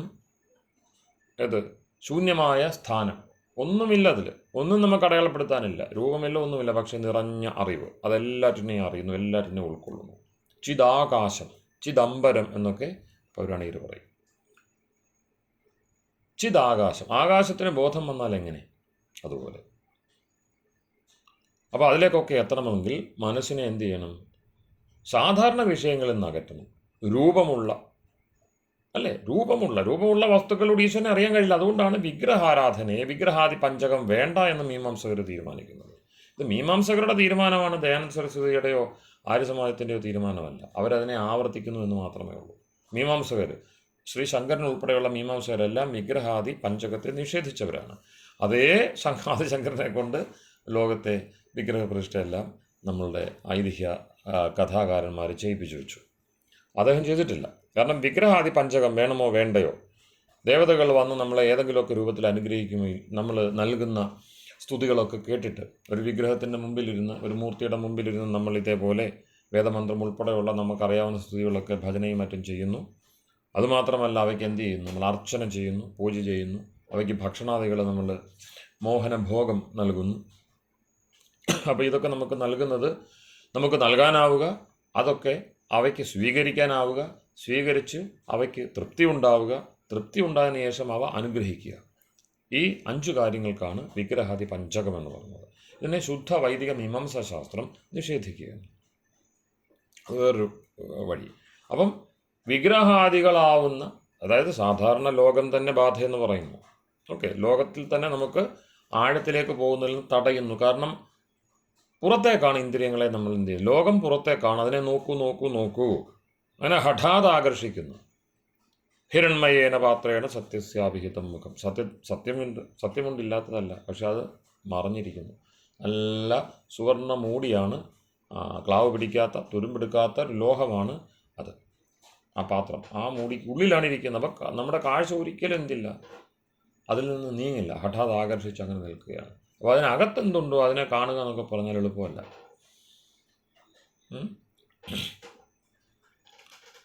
അപ്പോൾ അങ്ങനെ ഈ പറയുന്ന വിഷയങ്ങളിൽ നിന്നൊക്കെ ബാഹ്യ ലോകം, പിന്നെയോ നമ്മൾ ഉണ്ടാക്കി വെക്കുന്ന, മനുഷ്യരുണ്ടാക്കി വെക്കുന്ന, നേരത്തെ പറഞ്ഞ പോലെ വിഗ്രഹാദികളും ഒക്കെ അടങ്ങുന്ന മനുഷ്യ സൃഷ്ടികളുടേതായിട്ടുള്ള വലിയൊരു പ്രപഞ്ചം. ഈശ്വരൻ്റെ പ്രപഞ്ചമുണ്ട്, സൂര്യൻ ഉൾപ്പെടുന്ന നമ്മളുടെ സൃഷ്ടിയുണ്ട്. ഇതും എന്തിന് ബാധയാണ്? ഒരർത്ഥത്തിൽ മൂലസത്തയെ അല്ലെങ്കിൽ ബ്രഹ്മത്തെ പ്രാപിക്കുന്നതിന് ഇതൊക്കെ ഏതെങ്കിലുമൊക്കെ അംശത്തിൽ ബാധയാണ്. ഇതിനെയൊക്കെ താണ്ടിപ്പോണം.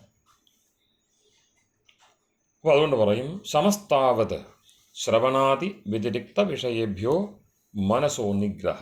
വേദാന്തികൾ ഇങ്ങനെയാണ് അതിനെ നിർവചിക്കുന്നത്. എന്താണ് ഈ ശമം? ശാന്തിപാഠത്തിൻ്റെ മുഖ്യ വിഷയമായിട്ടുള്ള ശമം എന്താണ്? എന്ത് നേടുവാൻ വേണ്ടിയാണ് ശാന്തി മന്ത്രത്തിലൂടെ നമ്മൾ പ്രാർത്ഥിക്കുന്നത്? അത് പറയുന്നു, ശ്രവണാദി വ്യതിരിക്ത വിഷയേഭ്യോ മനസ്സോ നിഗ്രഹ. മനസ്സിനെ നിഗ്രഹ എന്ന് വെച്ചാൽ ഇല്ലാതാക്കുക എന്നല്ല, പിടിച്ചു വെക്കുക.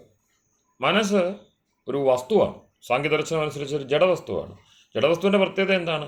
ബാഹ്യമായ ആക്കവും അതുപോലെ തന്നെ പ്രയത്നവും ഒന്നുമില്ല എങ്കിൽ അത് അവിടെ തന്നെ തുടരും. ഇനേർഷ്യ എന്ന് പറയുന്ന ഗുണം അതിനുണ്ട്, മനസ്സിനതുണ്ട്. മനസ്സ് ചക്രം ഇങ്ങനെ കറങ്ങിക്കൊണ്ടിരിക്കുക. എന്തുകൊണ്ട്? അതിനെ അങ്ങനെ ശീലിപ്പിച്ചു വെച്ചിരിക്കുന്നുണ്ടാണ്. പമ്പരത്തെ പോലെയാണ്. പമ്പരത്തിൻ്റെ ആയം നിന്ന് കഴിയുമ്പോൾ അത് നിശ്ചലമായിട്ട് അവിടെ ഇരിക്കും. അതുപോലെ മനസ്സിനെ നിശ്ചലമാക്കാൻ കഴിയും. ആ നിശ്ചല സ്ഥിതിയിൽ നേരത്തെ പറഞ്ഞ പോലെ അലയടിച്ച് തകർത്തിരിക്കുന്ന സാഗരത്തിൻ്റെ, അതുപോലെ മഹാനദികളുടെ, നദങ്ങളുടെ ഒക്കെ അടിത്തട്ട് നമുക്ക് ഒരിക്കലും കാണാൻ കഴിയില്ല. ഈ അലകളിലൂടെ നോക്കുമ്പോൾ അല അടങ്ങിയാലോ സാധാരണ പോലെ നിസ്സാരമായിട്ട് അവയുടെ ദർശനം, അടിത്തട്ടിൻ്റെ കാഴ്ച ഉണ്ടാവും. അത്രേ പറയുന്നുള്ളൂ. അപ്പോൾ അവിടെ ശ്രവണം തുടങ്ങി. ശ്രവണം എന്താണ്? സത്ശാസ്ത്രത്തിൻ്റെ ശ്രവണം, ശരിയായ സദ്വിദ്യയുടെ ശ്രവണം. ശ്രവണം, മനനം, നിധിധ്യാസനം, ദർശനം, ഇതാണ് പ്രക്രിയ. ശാസ്ത്രത്തിൻ്റെ വഴി അതാണ്. ആദ്യം കേൾക്കണം നന്നായിട്ട്, ഗുരുമുഖത്തു നിന്നും നന്നായിട്ട് കേൾക്കണം. ശ്രവണം. അപ്പം ശ്രുതിയെ അതുകൊണ്ടാണ് ശ്രുതി കേൾവിയിലൂടെ മാത്രം എത്തുന്നത്. അത് നിങ്ങൾ തപ്പി നടന്നാലോ, ഇൻ്റർനെറ്റിൽ തപ്പിയാലോ, AI ചോദിച്ചാലോ ഒന്നും കിട്ടില്ല. ഏത് വഴിക്ക് നോക്കിയാലും അതിനെ നിങ്ങൾക്ക് മറ്റു മാധ്യമങ്ങളോട് അറിയാൻ കഴിയില്ല. അത് ഗുരുമുഖത്തു നിന്നും കേൾക്കണം. അങ്ങനെ ശ്രവണം ചെയ്യണം. ശ്രവണം കഴിഞ്ഞാൽ, ആ ശ്രവണം സാധിച്ചാൽ പിന്നെ മനനം ഉണ്ടായിരിക്കും. കാരണം ആത്മാവുണ്ടല്ലോ നമുക്ക് പുറത്ത് എന്ത് വേണ്ട, കെൽപ്പുണ്ടാക്കാൻ വേറെ വഴിയൊന്നും പോകണ്ട. ആത്മാവ് അതിന് സമർത്ഥമാണ്. എല്ലാ ആത്മാക്കളും, ദയാനന്ദ സരസ്വതി പറയും, എല്ലാ ആത്മാക്കളും ശരിയും തെറ്റും ഗ്രഹിക്കുവാൻ സ്വതവേ ക്ഷമതയുള്ളവരാണ്. ഹഠം, ദുരാഗ്രഹം തുടങ്ങിയുള്ള നിർബന്ധ ബുദ്ധിയും മറ്റും കാരണമാണ് നമുക്കത് സാധിക്കാതെ വരുന്നത്. അപ്പോൾ അതൊക്കെ ഒന്ന് മാറ്റണം. ആ മാറ്റാൻ വേണ്ടിയാണ് ഈ ശാന്തി പ്രാർത്ഥന. ഹഠം, ദുരാഗ്രഹം, നിർബന്ധ ബുദ്ധി, ഇതൊക്കെ അവിദ്യയിലേക്ക് കൊണ്ടുപോകുന്നതാണ്. അപ്പോൾ ഈ ലോകത്തിലുള്ള ഇത് മതി, ലോകത്തിൻ്റെ കാഴ്ചനെ ധാരാളം, ഈ സുഖം കിട്ടിയാൽ മതി എന്ന മട്ടിൽ മനസ്സ് നമ്മെ ബോധിപ്പിച്ചുകൊണ്ടേയിരിക്കും. ആത്മാവിന് തിരുത്താൻ കഴിയില്ല. ആത്മാവിന് ഒരിക്കലും അതിൻ്റെ സദ്ഗതി എന്ന് പറയുന്ന ആ സദ്ഗതിയിലേക്ക് പോകാൻ കഴിയില്ല. അവിടെ ശാസ്ത്രമാകുന്ന പാഥേയമുണ്ടെങ്കിൽ നിശ്ചയമായിട്ടും നമ്മളുടെ സഞ്ചാര മാർഗം തുറന്നു കിട്ടും. ആത്മാവിൻ്റെ ഗതി മുന്നോട്ട് പോകണമെങ്കിൽ, അതിനാക്കമുണ്ടാവണമെങ്കിൽ ശാസ്ത്രം വേണം. അതിനാണ് ശാസ്ത്രം. ശാസ്ത്രമില്ലാതെ വേറെ ഒരു വിദ്യ കൊണ്ടും ഒരു കാര്യമില്ല. ഇപ്പോൾ ഗുരുപരമ്പര വേദത്തെ മുൻനിർത്തി അല്ലെ ബ്രഹ്മസാക്ഷാത്കാരത്തിന് വേണ്ടി ഒരുക്കിയിരിക്കുന്ന ഡിസിപ്ലിനാണ്. അച്ചടക്കത്തോടെ ശിക്ഷണം നേടേണ്ട വിദ്യയ്ക്കാണ് ശാസ്ത്രം എന്ന് പറയുന്നത്. ശാസ അനുശിഷ്ടവും അനുശാസനമാണ്. അത് ഡിസിപ്ലിൻ്റെ ഏറ്റവും കൂടിയ രൂപമാണ്. കാരണം അവർ സ്വയം ആ മാതൃക ആയിരിക്കുന്നവരാണ്. അച്ചടക്കത്തോടു കൂടി അവർ ജീവൻ നയിക്കുന്നവരാണ്. അവരെ പിൻപറ്റുകയല്ലാതെ വേറെ മാർഗമില്ല. അപ്പോൾ ശ്രവണം, മനനം അത് നമുക്ക് സ്വാഭാവികമായിട്ടും മനസ്സിലേക്കെത്തും. മനനം ഉണ്ടാക്കും, ചിന്തയുണ്ടാക്കും. ആ ചിന്ത കുറച്ച് കഴിയുമ്പോൾ നമ്മളുടെ ചിന്തിച്ചു കഴിഞ്ഞാൽ മനോവിദ്യാത പ്രവർത്തകം, മനസ്സ് കൂടെ ഉണ്ടെങ്കിൽ, ആത്മാവിൽ ഉറച്ച ഒരു മനസ്സുണ്ട് എങ്കിൽ വാക്ക് അത് തന്നെ പറയൂ, കൈകൾ അതേ പ്രവർത്തിക്കൂ. ഹൃദയം നിറയും, വാമൊഴിയും, കൈകൾ പ്രവർത്തിക്കും. അങ്ങനെ അതാണ് അതിൻ്റെ സീക്വൻസ്. മനസ്സ്, വാക്ക്, ശരീരം. മനനം കഴിഞ്ഞാൽ എന്തുണ്ടാകുന്നു? നിധിധ്യാസനം. അതിൽ തന്നെ പ്രവർത്തിക്കാനാവുക, ജീവിക്കാനാവുക. ഏതൊരു ചിന്തയാണോ നാം ഈ ശാസ്ത്രത്തിലൂടെ സാക്ഷാത്കരിച്ചത്, സ്വാംശീകരിച്ചത്, അതിൽ തന്നെ ജീവിതം നയിക്കാനാവുക, തുടരുക. അതിനാണ് നിധിധ്യാസനം. ആ വഴിയിലൂടെ കുറച്ച് പോകുമ്പോൾ സൂക്ഷ്മ വസ്തുക്കളുടെ ദർശനം സാധിക്കും. സാധാരണ നിലയിൽ ഒരു ഇന്ദ്രിയം കൊണ്ടും കിട്ടാത്ത, നേരത്തെ പറഞ്ഞു, അനന്യപ്രമാണവേദ്യം ധർമാധികം വേദേതീതി വേദ. വേദം എന്താണ് അറിയിക്കുന്നത്? വേദം അറിവാണ്. പക്ഷെ അതെന്താണ്? മറ്റൊരു പ്രമാണം കൊണ്ടും അറിയാൻ കഴിയാത്ത ധർമ്മം തൊട്ട് ബ്രഹ്മം വരെയുള്ള വസ്തുക്കളെ, ധർമ്മത്തെ ഒരിക്കലും മറ്റു വസ്തുക്കളിലൂടെ അറിയാൻ കഴിയില്ല. അപ്പോൾ അതുകൊണ്ടാണ് ഏത് കേട്ടാലാണോ ധർമാദികളുടെ ബോധം ഉണ്ടാകുന്നത്, ഏത് കേട്ടാലാണോ ബ്രഹ്മാദികളുടെ ബോധം ഉണ്ടാകുന്നത്, അല്ലെങ്കിൽ ധർമ്മം മുതൽ ധർമാദി ബ്രഹ്മപര്യന്തമുള്ള വസ്തുക്കളുടെ അവബോധം ഉണ്ടാകുന്നത്, അതിനെയാണ് ശ്രുതി അല്ലെങ്കിൽ ശ്രവണം എന്ന് പറയുന്നത്. അത് നമ്മെ ദർശനത്തിലേക്ക് നയിച്ചിരിക്കും. അങ്ങനെ മെല്ലെയുള്ള പോക്ക്. കേട്ടാൽ ഉടനെ കിട്ടുമെന്ന് വിചാരിക്കണ്ട. ഗുരു ഉപദേശിച്ചു, അഹം ബ്രഹ്മാസ്മി, അപ്പോൾ തന്നെ ഞാൻ സിദ്ധനായി, ഇനിയെന്ത് പഠിക്കാൻ? അങ്ങനെയല്ല. ശ്രവണം, മനനം, നിധിധ്യാസനം, ദർശനം, ഇങ്ങനെയാണ് ശാസ്ത്ര പരമ്പര എന്നും എപ്പോഴും പറയുക. ശാസ്ത്ര പരമ്പരയാണ്, ഗുരുപരമ്പരയാണ് എങ്കിൽ കേൾക്കാതെ മനനം ചെയ്യാനാവില്ല, മനനം ചെയ്യാതെ അതിലായിത്തീരാനാവില്ല, അതിലായിത്തീരാതെ അത് അനുഭവിക്കാനും ആവില്ല, സാക്ഷാത്കരിക്കാനാവില്ല. സാക്ഷാത്കാരത്തിനാണ് ദർശനം എന്ന് പറയുന്നത്.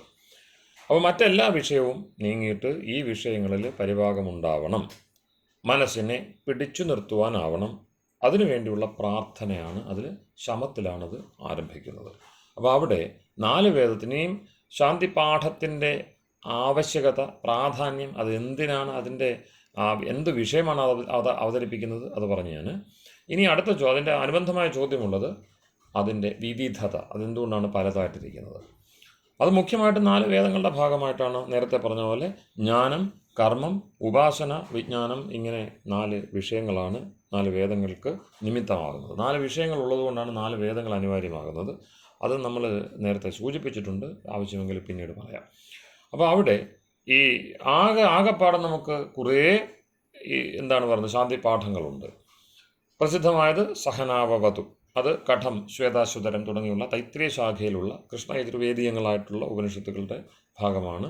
കൃഷ്ണയജുർവേദീയം എന്ന് പറയേണ്ട ശാഖ ഭേദങ്ങളാണവ. അപ്പോൾ അവിടെ നമുക്ക് പ്രസിദ്ധമായ സഹനാവവതു, അവിടെ എന്ത് ശബ്ദമുണ്ട്? ആവാതു, അവനം എന്ന ക്രിയയുണ്ട്. അത് യജുർവേദമാണ്, അവനമാണ് ക്രിയ, രക്ഷണം. അത് പിന്നീട് നമുക്ക് പലയിടത്തും കാണാം. അവതുമാം, അവതു വക്താരം, വാങ്മേ മനസ്സി പ്രതിഷ്ഠിതം. ജ്ഞാനത്തിൻ്റെ വേദമായ ഋഗ്വേദത്തിൻ്റെ ശാന്തിപാഠത്തിൽ വാക്ക്, മനസ്സ്, പ്രാണൻ ഇവയൊക്കെ പറഞ്ഞിട്ട് അവതുമാം, അവതു വക്താരം, അവിടെയും അവതു, അവനം ഉണ്ട്. പിന്നെയോ സമത്തിലേക്ക് വരുമ്പോൾ ആപ്യായന്തു മമാങ്കാനി എന്നിട്ട് പറയും അവിടെ ഒരു പ്രത്യേക അനിരാകരണം അസ്തു, അനിരാകരണം മേ അസ്തു, അനിരാകരിഷ്ണു, ഇങ്ങനെ നിരന്തരം അനിരാകരണം എന്ന് പറയുന്ന നിരാകരിക്കപ്പെടാത്ത നില. അതാണ് സാമത്തിൽ മുഖ്യമായിട്ട് കാണുന്നത്. സ്വസ്തി എന്നതാണ് പരിരക്ഷ, സ്വസ്തി, ഭദ്രം, ഇതാണ് അഥർവമന്ത്രങ്ങളിൽ ഭദ്രം കർണേഭി സ്വസ്തിന ഇന്ദ്രോ വൃദ്ധശ്രവ, ഇങ്ങനെയുള്ള അഥർവവേദീയ മന്ത്രങ്ങളിൽ കാണുന്നത്. അപ്പോൾ ചുരുക്കി പറഞ്ഞാൽ നമുക്ക് അവിടെ നിന്ന് എടുത്തു കഴിഞ്ഞാൽ വീണ്ടും ഒന്ന് ചുരുക്കി എന്ന് പറഞ്ഞൊരു ക്രക്സ്, സാരം എടുത്തു കഴിഞ്ഞാൽ ഋഗ്വേദീയ മന്ത്രങ്ങൾക്ക്, ശാന്തിപാഠ ഋഗ്വേദീയങ്ങളായ ഔപനിഷിദിക ശാന്തിപാഠങ്ങൾക്ക് പ്രതിഷ്ഠയാണ് മുഖ്യ വിഷയം. എല്ലാം എന്തിനു വേണ്ടിയുള്ളതാണ്? സമപ്രാപ്തി. ശാന്തിയാണ്, അല്ലേ? ത്രിവിധ ദുഃഖങ്ങൾ ഒഴിയണം. എന്തിനു വേണ്ടി? ബ്രഹ്മസാക്ഷാത്കരണത്തിന് വേണ്ടി, സത്യസാക്ഷാത്കരണത്തിന് വേണ്ടി, ശാസ്ത്രത്തെ അനുവർത്ഥമാക്കാൻ വേണ്ടി. ശാസ്ത്രം പറയുന്നു ഇന്നതുണ്ട്, അസ്തി ആത്മാ, ആത്മാവുണ്ട്, നമുക്ക് കാണാൻ കഴിയുന്നില്ല. ആത്മാവിനെ കിട്ടിയാലോ എല്ലാം കിട്ടി, കിട്ടിയില്ലെങ്കിലോ മഹതീ വിനഷ്ടി, ഈ ജന്മത്തിൽ തന്നെ ആത്മാവിനെ അറിഞ്ഞില്ലെങ്കിൽ മഹത്തായ നഷ്ടം എന്നല്ലാതെ ഒന്നും പറയുന്നില്ല. ഐതിഹ്യത്തിലുണ്ട്. കിട്ടിയില്ലെങ്കിൽ എന്ത്? മഹതീ വിനഷ്ടി, കേനോപനിഷത്തിൽ. കിട്ടിയാലോ എല്ലാമായി. അഥ സത്യമസ്തി, കിട്ടിയാലോ സത്യം നിൻ്റെ കയ്യിലായി. ഗുരു ശിഷ്യനോട് ചോദിക്കുകയാണ്, അല്ല ഗുരുവിനോട് ശിഷ്യൻ ചോദിക്കുകയാണ്, എന്താണ് നേടേണ്ടത്? അത് ഇന്നത് നേടണം. അപ്പോൾ അതിനെ വിവേചിച്ചോ കൊടുത്തതിന് ശേഷം ഇത് നേടിയില്ലെങ്കിൽ എന്ത്? മഹതീ വിനഷ്ടി, മഹത്തായ നഷ്ടം. നേടിയാലെന്ത്? അഥ സത്യമസ്തി, നിൻ്റെ കയ്യിൽ എന്ത് കിട്ടുന്നു? സത്യം കിട്ടുന്നു. അപ്പോൾ ഇങ്ങനെ വളരെ ലളിതമായിട്ടാണ് ഉപനിഷത്തിലും മറ്റും ഈ വ്യവഹാരങ്ങളെ വളരെ സഹജമായിട്ട്, ഏറ്റവും സഹജമായിട്ട്, കാരണം ആത്മാക്കളാണ് അങ്ങോട്ടും ഇങ്ങോട്ടും ഗുരുരൂപത്തിലാവട്ടെ ശിശുരൂപത്തിലാവട്ടെ സംവദിക്കുന്നത്. അപ്പോൾ ആ സംവാദത്തിൽ ഗുരു രഹസ്യലാണെന്ന് പറഞ്ഞല്ലോ. ഉപനിഷത്തുക്കളുടെ ശിക്ഷണം രഹസ്യലാണ്. ഗുരു ശിഷ്യരാണ് അതിൻ്റെ വേദികൾ. അപ്പോൾ അവരങ്ങോട്ടും ഇങ്ങോട്ടും സഹ ന അവതു നൗ അവതു നൗ, ഇരുവരെയും, നാം ഇരുവരെയും, ഓക്കെ, അധ്യാപകനെയും അധ്യേതാവിനെയും, ഗുരുവിനെയും ശിഷ്യനെയും, അത് അവതു എന്നത് ഏകവചനത്തിലാണ്. അത് രക്ഷിക്കട്ടെ. ഏത്? സഹ, ഒരുമിച്ച്. ഇപ്പോൾ ശിഷ്യനെയും ഗുരുവിനെയും ഒരുമിച്ച് അത് രക്ഷിക്കട്ടെ. ഏത്? വേദത്തിൻ്റെ പൊരുൾ. വേദവും വേദം നൽകുന്ന പൊരുളും രക്ഷിക്കട്ടെ, ഈശ്വരൻ. അപ്പം ആ അവതു എന്നത് അവനം തുടർച്ചയായിട്ട് വന്നു എന്ന് കണ്ടല്ലോ. ഈ അവനം ഉള്ളത് കൊണ്ടാണ് അവരക്ഷണേ ധാതു. അതുകൊണ്ടാണ് ഈ അധ്യേതാക്കൾ പ്രണവം ജപിക്കണം, അധ്യാപകനും പ്രണവം ജപിക്കണം എന്ന് പറയുന്നത്. ഓം എന്ന ശബ്ദം. ഓം എന്ന ആ ഈശ്വരൻ്റെ ഏറ്റവും പ്രധാനപ്പെട്ട നിജനാമം എന്ന് ഋഷികൾ പറയുന്നു. മുഖ്യ നിജനാമം എന്ന് ഋഷികൾ പറയുന്ന, പിന്നെ ഈശ്വരന് ഏറ്റവും വാത്സല്യമുള്ള നാമം എന്നാണ് ഗോപഥ ബ്രാഹ്മണം പറയുന്നത്. ഓംകാരത്തോട് ഈശ്വരനൊരു വിശേഷ പ്രതിപത്തിയുണ്ട് എന്ന് പോലും ഗോപഥ ബ്രാഹ്മണത്തിൽ കാണാം. അപ്പോൾ അത്രയും പ്രധാനപ്പെട്ട ഈശ്വരൻ്റെ നിജനാമമല്ല ഏറ്റവും പ്രിയനാമം ഓംകാരം. അതിന് ഒന്നാമത്തെ ഒരു 19 അർത്ഥമുണ്ട്. അവ എന്ന ധാതുവിന് 19 അർത്ഥമുണ്ട്. അതിൽ മുഖ്യ അർത്ഥം രക്ഷണമാണ്. അത് രക്ഷ നൽകുന്നു. അപ്പോൾ ഈ സാധകന് ഒന്നുമേ ഇല്ലാതെ, സാധകർ രണ്ടുപേരിയ്ക്കുകയാണ്, അവർക്ക് വേറെ ബാഹ്യ ആശ്രയങ്ങളൊന്നുമില്ല.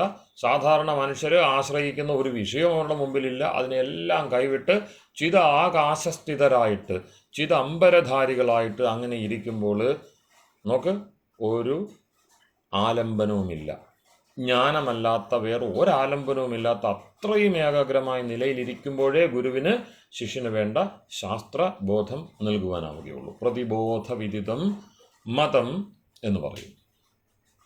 ആത്മാവിനെ നൽകുന്നത് ഏത്? പ്രതിബോധവിദിതം മതം.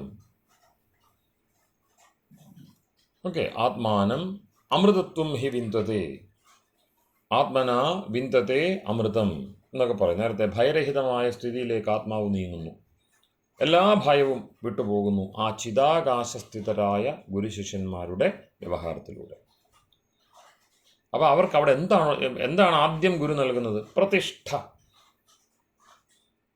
മറ്റ് ഉള്ള നിലയുണ്ടല്ലോ, അവിടുന്ന് മാറിയിട്ട് ആത്മാവിൽ ഉറപ്പിക്കുക, അതാണ് പ്രതിഷ്ഠ. വിഗ്രഹത്തിൻ്റെ പ്രതിഷ്ഠയല്ല. അതെല്ലാം എവിടെ ചെയ്യുന്നുണ്ട്? ഈ ആത്മതത്വങ്ങളെയെല്ലാം ഈ പിന്നീട് വന്ന താന്ത്രികരും മറ്റും എന്ത് ചെയ്യുന്നുണ്ട്? ബാഹ്യ ലോകത്ത് കാണിച്ചു പോകുന്നുണ്ട്. അതുകൊണ്ട് ഗുണമുണ്ടെന്ന് ചിലർ പറയുന്നു. പക്ഷേ അതിനെ നേരത്തെ പറഞ്ഞ പോലെ വിഗ്രഹാദി പഞ്ചക നിഷേധം ചെയ്യുന്ന മീമാംസ പരമ്പര, വൈദിക പരമ്പര അതിനെ മാനിക്കുന്നില്ല. ചിലർ ഉണ്ട്, ഇല്ലെന്ന് പറയുന്നില്ല. മീമാംസകരിൽ ചിലരൊക്കെ ഈ വിഗ്രഹാദികളെ മാനിക്കുന്നുണ്ട്. അങ്ങനെ കുറേ പേരെങ്കിലും മാനിക്കാതെ എങ്ങനെയാണ് ഈ തന്ത്രശാസ്ത്രവും മറ്റുമൊക്കെ ഉണ്ടാവുക? അപ്പോൾ ഒരു വശം അങ്ങനെ ഉണ്ട്. പക്ഷേ മുഖ്യവശം അതല്ല. ഇന്നിപ്പോൾ മുഖ്യവശം ഈ വിഗ്രഹാദികളാണ്. അത് മാറേണ്ട ഒരു സ്ഥിതിയാണ്. കാരണം ആർക്കും അതിലൂടെ മോക്ഷത്തിലേക്ക് പോകുവാനാവില്ല. നമുക്ക് മറ്റു കാര്യങ്ങളൊക്കെ സാധിച്ചേക്കാം, പക്ഷേ ഋഷികൾ രാഷ്ട്രമാർഗത്തിലൂടെ മോക്ഷം പ്രാപിക്കാൻ വേണ്ടി തുനിയുന്ന ആളുകൾക്ക് വിഗ്രഹാദി പഞ്ചകത്തെ കൊണ്ട് ഒരാവശ്യവുമില്ല. അതുകൊണ്ടാണ് പ്രതിഷ്ഠ എന്ന് പറയുന്ന കർമ്മം ഋഗ്വേദീയ ഉപനിഷത്തുക്കളെ ശാന്തി പാഠത്തിലുള്ളത്. പ്രതിഷ്ഠ ചെയ്താൽ പിന്നെന്താണ്? ആ പ്രതിഷ്ഠയ്ക്കൊത്ത് പൂരണം, നിറവുണ്ടാവണം. അതുകൊണ്ട് എങ്ങോട്ടാണ് പോകേണ്ടത്? ബ്രഹ്മത്വമാണ് ആർജിക്കേണ്ടത്. ബ്രഹ്മഭാവ ആപത്തി ഉണ്ടാവണം. ഇപ്പോൾ എന്താണുള്ളത്? സാധാരണ ജീവനാണ്, പിന്നെ മർത്യനാണ്. ആ അമരത്വബോധമില്ല. അമൃതത്വം ഹി വിന്തതേ, നേടേണ്ടത് അമൃതത്വമാണ്. അപ്പോൾ പ്രതിബോധത്തിൽ ഉറച്ചു കഴിഞ്ഞാൽ, പ്രതിഷ്ഠ ഉണ്ടായിക്കഴിഞ്ഞാൽ അമൃതത്വം കിട്ടും. അപ്പോൾ അതിനുവേണ്ടി പൂരണം, നിറയുകയാണ്. അപ്പോൾ അവിടുത്തെ രണ്ടാം ഘട്ടമായി പ്രതിഷ്ഠ ഋഗ്വേദം നൽകുന്നു, അല്ല ഋഗ്വേദീയ ഉപനിഷത്തുകളിലൂടെ സാധിക്കുന്നു. അതിനു വേണ്ടിയാണ് നമ്മൾ ശാന്തി. അപ്പോൾ അവിടുത്തെ ശം എന്ന് പറയുന്നത്, അപ്പം ശം എന്ന് പറയുന്ന ആ ഗുണത്തിന്, ശമം എന്ന് പറയുന്നതിന് 4 കാലുകൾ ചതുഷ്പാത്തായിട്ട് തന്നെ കാണാം. അതിൽ ആദ്യത്തേത് പ്രതിഷ്ഠയാണ്, രണ്ടാമത്തേത് പൂരണമാണ്. പൂരണം എന്ന് വെച്ചാൽ ആ ആൾ യജുർവേദത്തിലൂടെ എന്ത് സാധിക്കുന്നു? നിറവ്.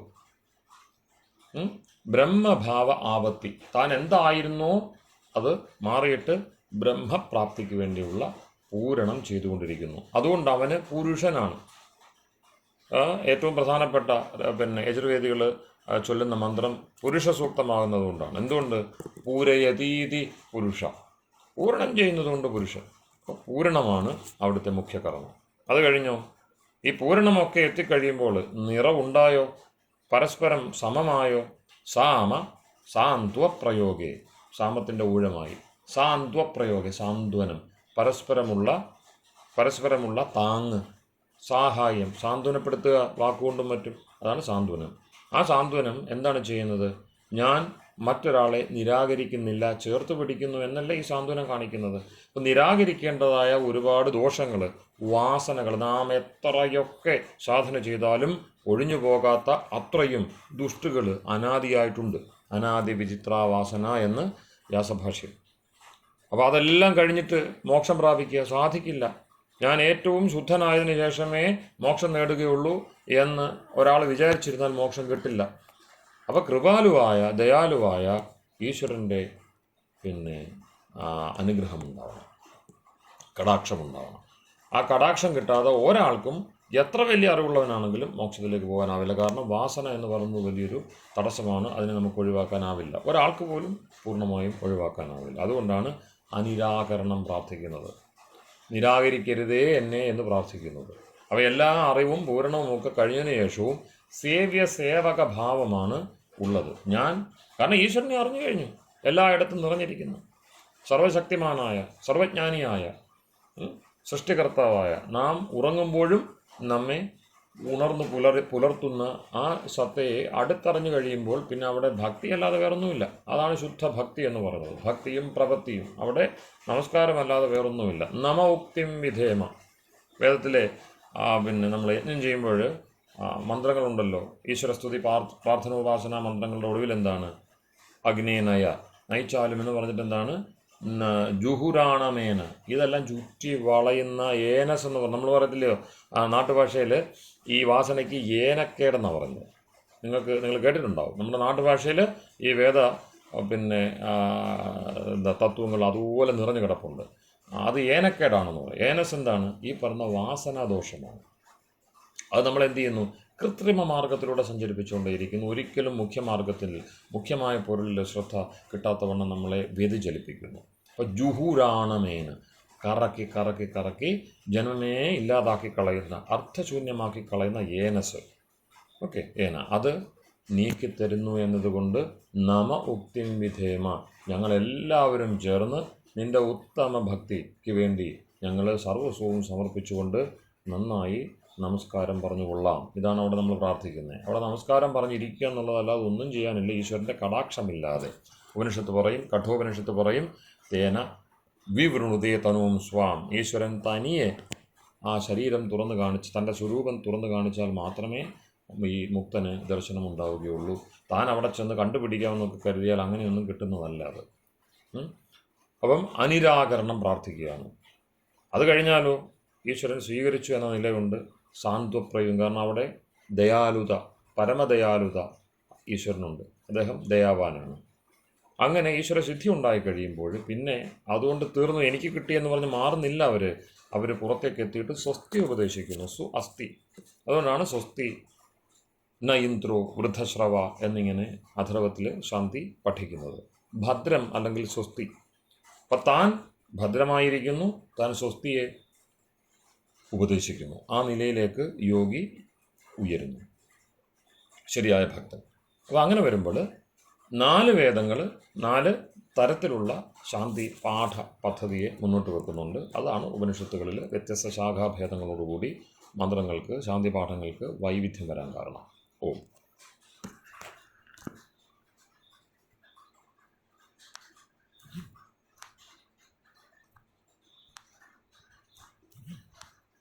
ഇനി എന്തെങ്കിലും സംശയങ്ങൾ ഉണ്ടെങ്കിൽ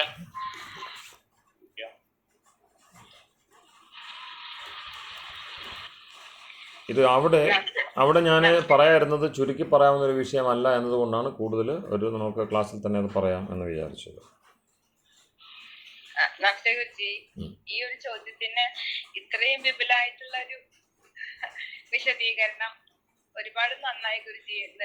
അറിവിന്റെ ഒരുപാട് തലങ്ങളിലേക്ക് പോവാൻ പറ്റി.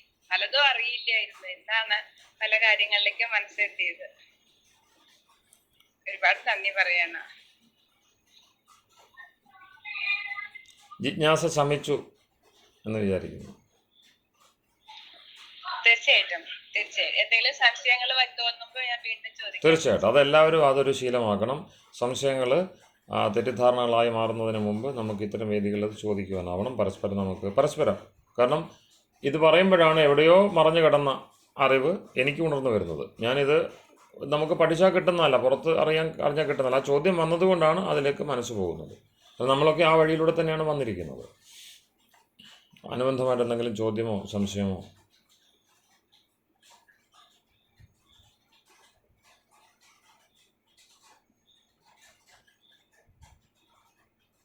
അപ്പോൾ ശാസ്ത്രത്തിൻ്റെ വഴി കൂടിയാണ് തെളിയുന്നത് ഇത്തരം ചിന്തകളിലൂടെ. എന്താണ് ശാസ്ത്രം, എന്താണ് സയൻസ്, അല്ലേ? വേദശാസ്ത്രം എന്ത്, അതിന് പ്രത്യേകം പദവി ഉണ്ടോ, ശ്രദ്ധിക്കേണ്ടതുണ്ടോ എന്നിടത്തേക്കാണ് നമ്മളുടെ ഈ പറഞ്ഞ ഈ പ്രാഥമിക പാഠങ്ങൾ, ശാന്തി പാഠം തുടങ്ങിയുള്ളവ നമ്മളെ നയിക്കുന്നത്. കാരണം അത് ചില ചിട്ടവട്ടങ്ങൾ, അതിൻ്റേതായിട്ടുള്ള ഡിസിപ്ലിനറി നേച്ചർ, അച്ചടക്ക സ്വഭാവത്തെ കാണിക്കുകയാണ്.